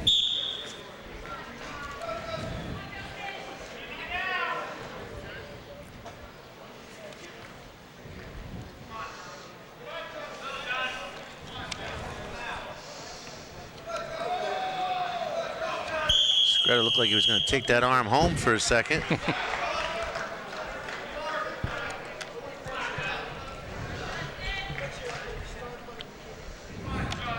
Okay, Green, nice and easy on it. Well, this is our 10th bout of the night. The Bears have won 5. Vikings have won 4. And that's pretty much the way this whole night has been. Even up, back and forth.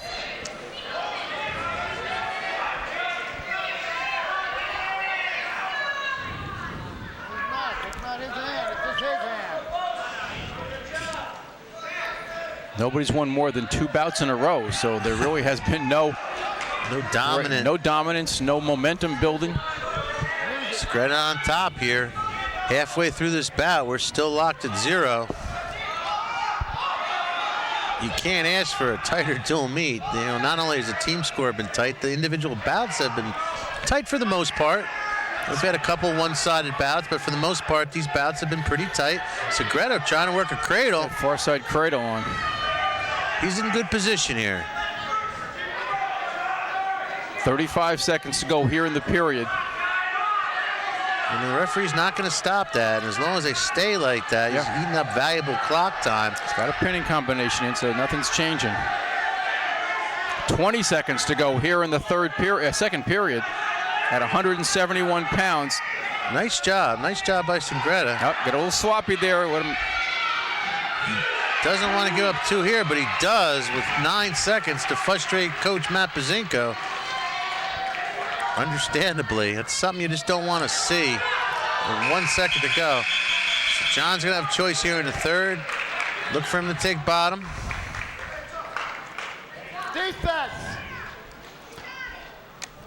Let's go, Green, you're down. Justin DeAndrea, a 2-0 lead here at 171 pounds.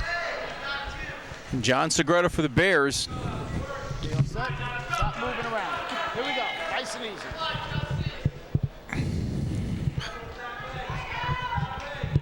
Okay, caution red.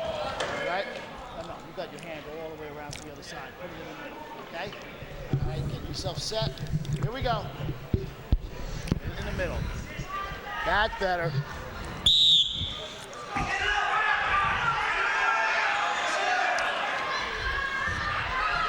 Segredo gets to his feet, reaching in. Still red, still red.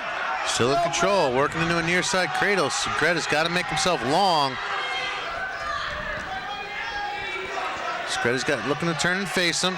Try to kick his foot back.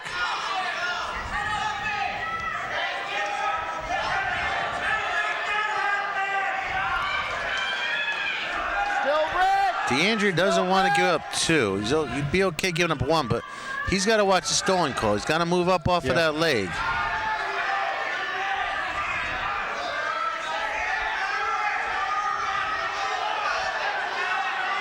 Segredo needs to crossface and come around. We get a stalemate. Still red, bring you down.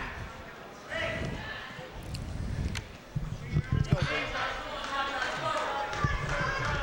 Segredo with 1:12 to work with here in the third.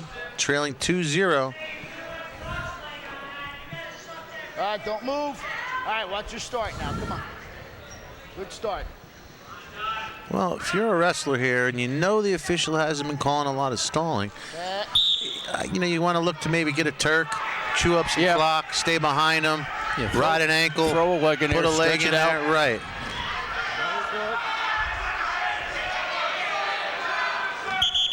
Got it bounce, same way. Same way.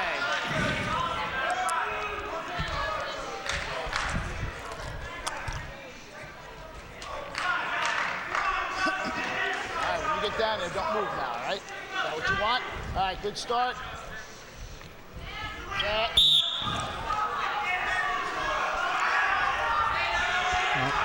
DeAndrea kind of laying back, not doing anything too aggressive, just maintaining control.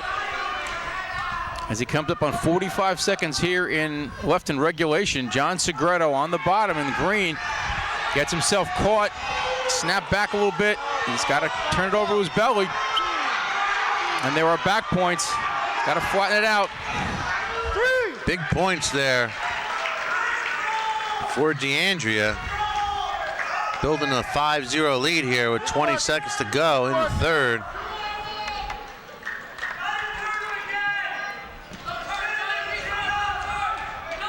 Keep working, guys.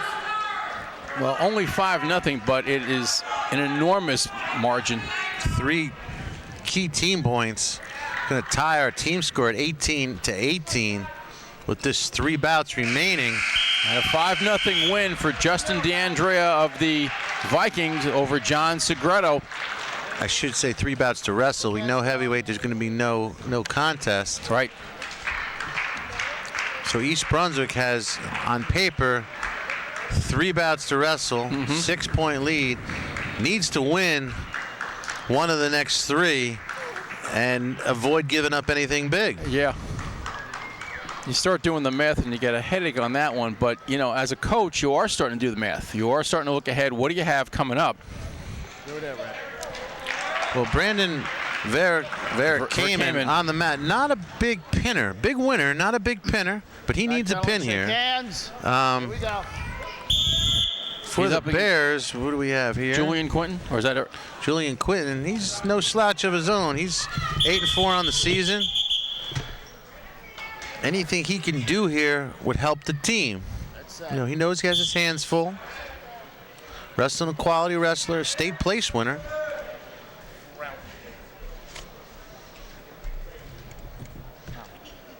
Bear 18-1 on the season.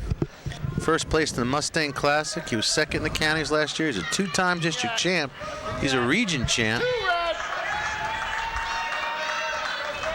Well, this is, as you said, a key matchup.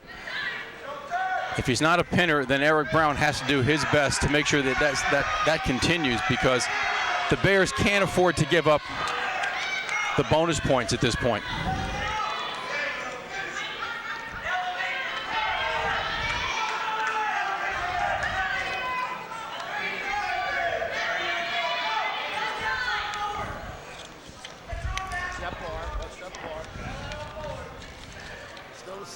We came in with that, working the bar on the right side. And we talk about region champs. I'm just got the program here. I'm trying to find East Brunswick's last region champ.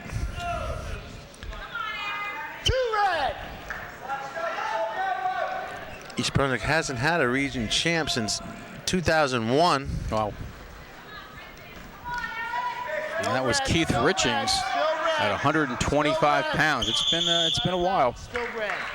They've had some people qualify for the regions, but again, nobody who's finished up with a medal. We came in last year at 171 and 189, had a 32-9 record.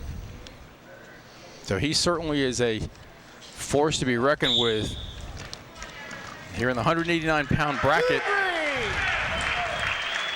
And a reversal for Eric Brown with 20 seconds to go here in the period. So Verkaman came out with a burst, but Eric Brown has stayed steady on it. Keep working, guys. Come on, both of them. Both of Let's work. And you hear the referee, Kevin Rafferty, telling both men to wrestle and be aggressive and keep moving. Good choice, Red. The first to green. Defense. Pretty well explained by a referee. Pull you on, get on easy.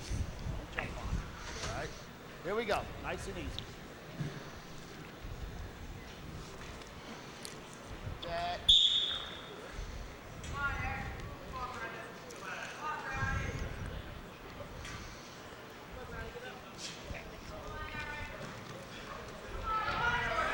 Turned the wrong way on that one. Got caught down there.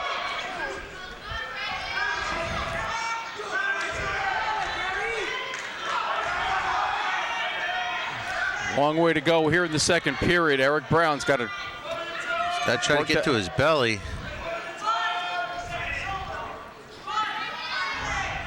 not in a good position, and he's down for the fall. 2 minutes, 33 seconds in the second period. And while Brendan Verkaman may not be a pinner under more normal circumstances, he did tonight.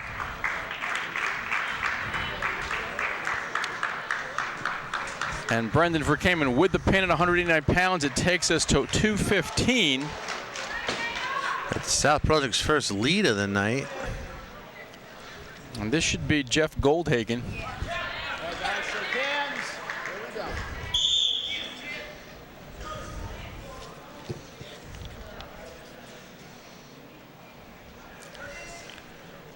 And Julian Quinton for the Bears. With an impressive 15-2 record. No slouch for East Brunswick here on the mat. This you could be looking at a district final right here. A preview. Julian Quinton for the Bears.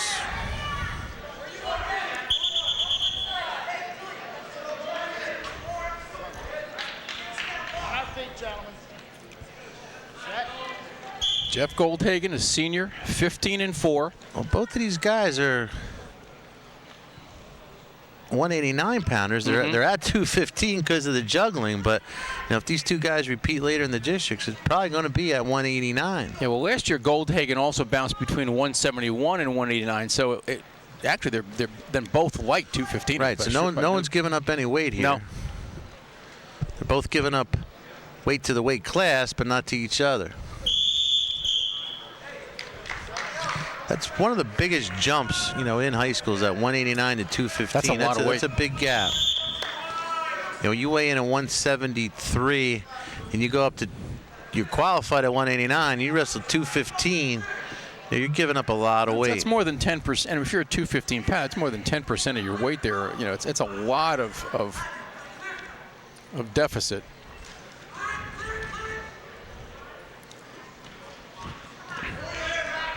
They're moving pretty well for big guys. But again, they're not 215 pounders. No, nice job by Julian, knowing where he was. Good mat sense there. Didn't panic. Didn't telegraph that he was jumping out, but he saved himself by knowing where he was at. He's in on a single now. Good counter by Goldhagen. Both of these guys hanging tough with each other. Oh, there. He's on the line. He won't pick up any back points there. Well, he got two maybe before they hit the line. It's going to put Quinton just got caught. Goldhagen up 4-0. Quinton just got caught. He couldn't get his legs back to defend. Quick question by Matt Pazinko. You know, did you start to count? And referee said absolutely. Well, the count doesn't have to be visible. Right. You know, it's the referee will wave his hands when he can. You know, the question was, did he pick up? Was he held in that position for 2 seconds before they hit the line? I guess if you're watching at home, you have the advantage of rewinding. You know, when you're officiating, it's an instantaneous call. Quinton defers, and Goldhagen took the defense. The instant replay hasn't made its way to high school sports yet. And that's okay. I think that's fine. I think there's got to be a certain human element in here, and that's the way things are. Spoken from a true football official there. Absolutely. We got a re-switch situation here, and no points awarded yet. Good no call, good hold. Quentin still in control. Looks like he might be giving the one pretty soon, though. It's coming. There it is. And a 5-0 lead for Jeff Goldhagen. You think Mike Duhigg at 103 is feeling the weight on his shoulders right now for a freshman?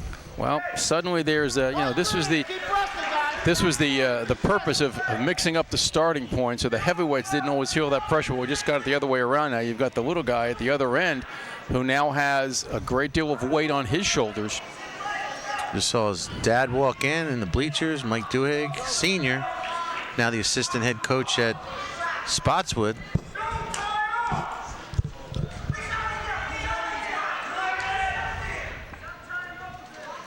Big wrestling family, which we've said over and over again, the Duhigg family.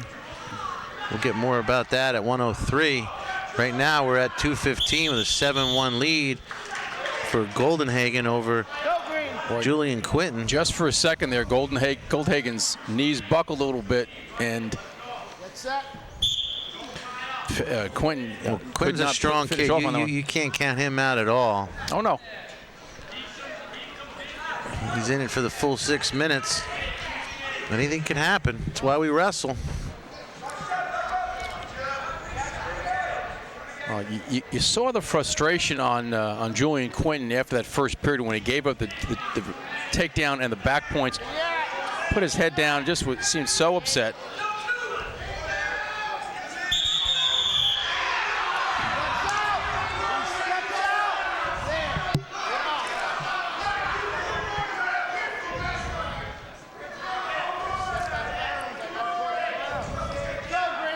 Kevin Rafferty's earned some of his pay tonight on the edge call. Those toes on the mat, and when they're in, when they're out.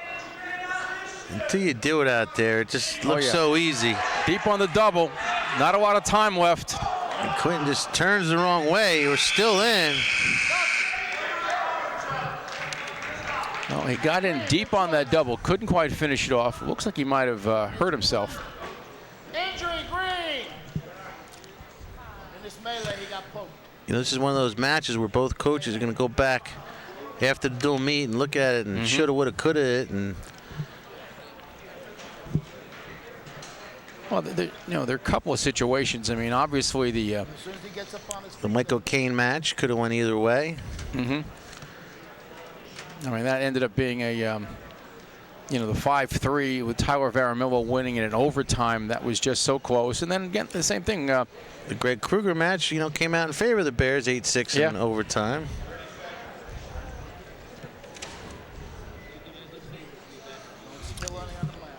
We're going to be back in a moment while we take this time out for the injury. And we are back here in the third period at the 215-pound match.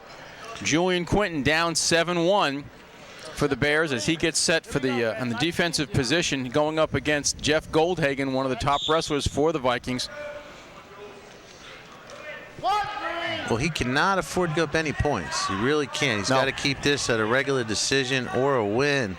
But you want to keep the pressure off 103 Mike Duhigg, who's going to face Chad Caprera. That's what it's coming down to. It's looking more and more like a battle at 103. Stu, let's take this and stretch this out. Let's make the assumption that Julian Quinton does not win this and loses by a regular decision. And now it's then it'd be 27-24. 27-24. Duhigg would, if he got a regular win, would tie it, and it would come to criteria. Wrestling matches can't end in a tie. We would go to a criteria. I don't have my rule book with me. I should probably know all this by heart. But I think the first criteria is unsportsmanlike conduct. We haven't had any of that. I think the second criteria might either be bouts won or pins. But whatever Quinton can do is going to take the pressure off of Duhigg at 103.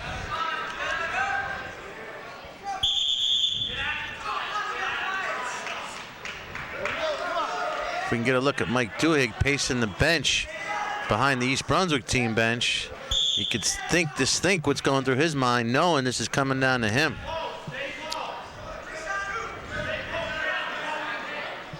11 bouts in the books.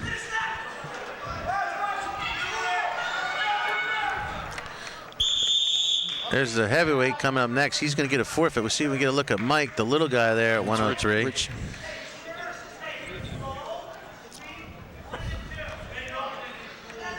See if there's Mike. He's just pacing. He knows it's coming down to him.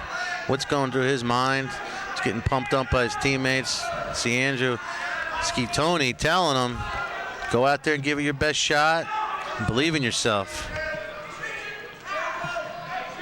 Shot by Quentin.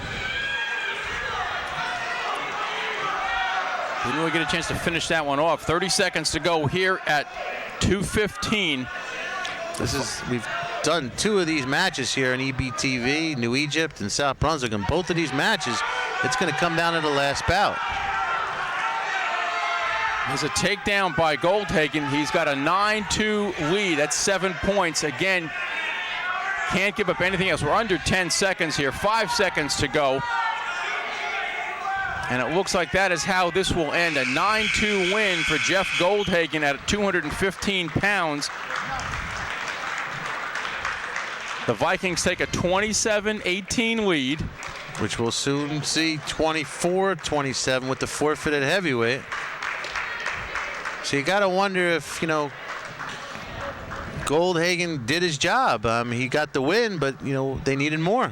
Well, it's not fair to put it on any one kid. But right now it's coming down to 103.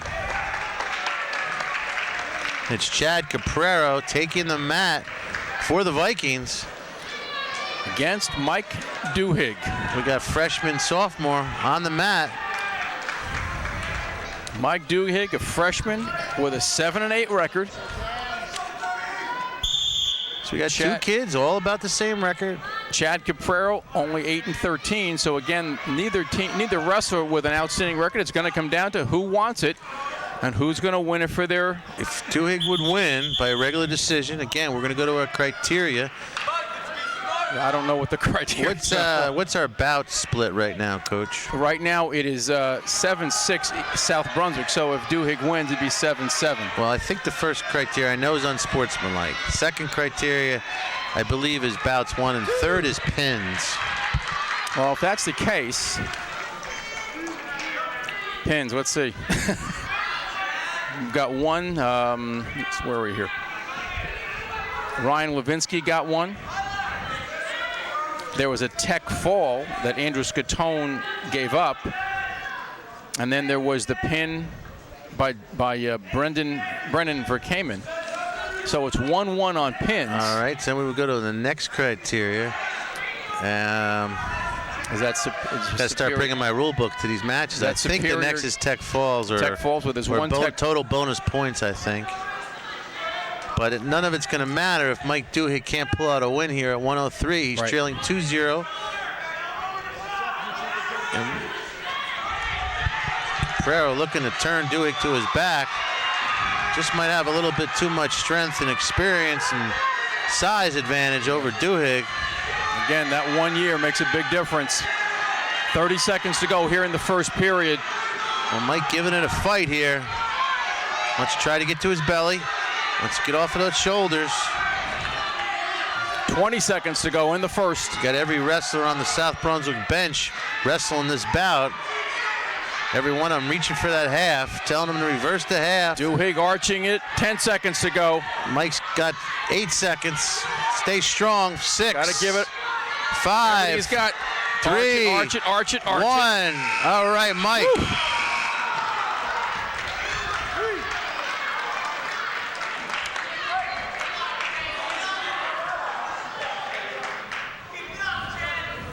First to you, Red. What would you like? Defense.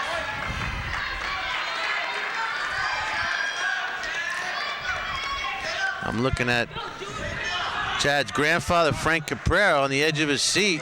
Came to see his 2 grandsons wrestle tonight. He knows all about wrestling, former wrestling official.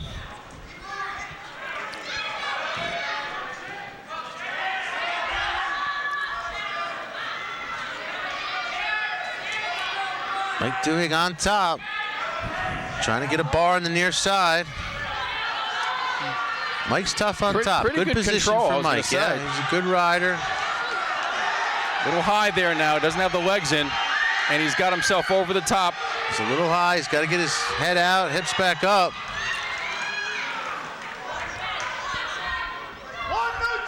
Cancro picks up an escape, increases his lead to 6-0.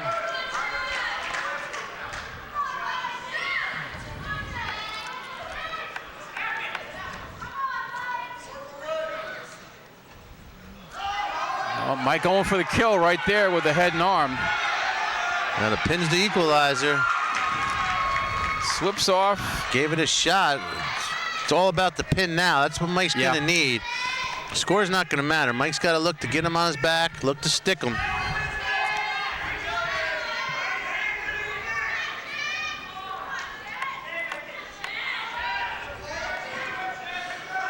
Looking back, you know, we had a key win for East Brunswick at 119. They got a start with Mike Nicolera getting East Brunswick out of the gate first with a somewhat of a mild upset win over Fran White, seasoned 2-year varsity wrestler. White was 5th in the counties last year, also placed in the district. So big win for Nicolera. That'll help his district seeding. That'll help his position in the county seeding as well. Well, and then the move by Joe Doherty to move Varamillo up probably made a big difference there. That started a little bit of a change in the dynamic because, you know, by moving Varamillo out of 135, and then it started moving the whole line up, it did change things a little bit and gave them. Well, the coaches did their homework. Yeah. We talked to both of them. They both know, you know, this is going to be a tight match, and you know they were right. The match was everything it was built to be. With Mike Duhigg with 2 more minutes to work with for the fall, putting him on his feet, looking for the best shot where he can catch a throw. If anybody knows how to throw a headlock, it's little Mike Duhigg. His dad's the master of it. He's tried that head and arm in the second period and didn't quite make it. It slipped off. But he knew what he had to do, and so he's... Well, if you get a pin, all points are erased. So that's for sure. That's the only thing that's going to help Mike right here is a fall. He's in on that leg. A good stretch by Caprero.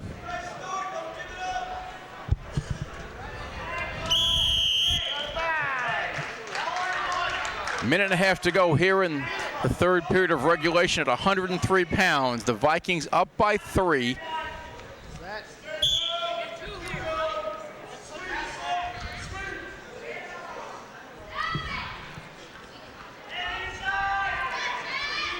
Caprero's just playing it smart here. He's not going to do anything overly aggressive.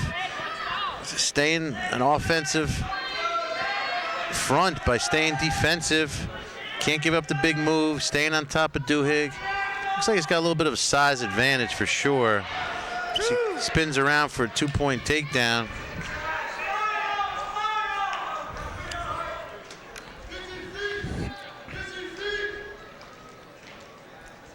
Going back to something you were mentioning earlier with seeding and all that for the districts, you know, well, you have Old Bridge in the district, and they certainly are a strong team, having beaten both these clubs.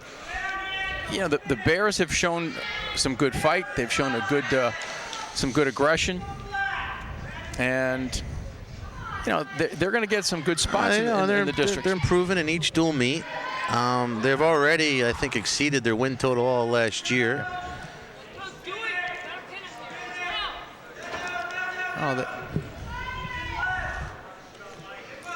We're coming up on 10 seconds to go here in the last period. Chad Caprera with a 10-0 lead over Mike Duhigg, and the Vikings will win this one 31-24.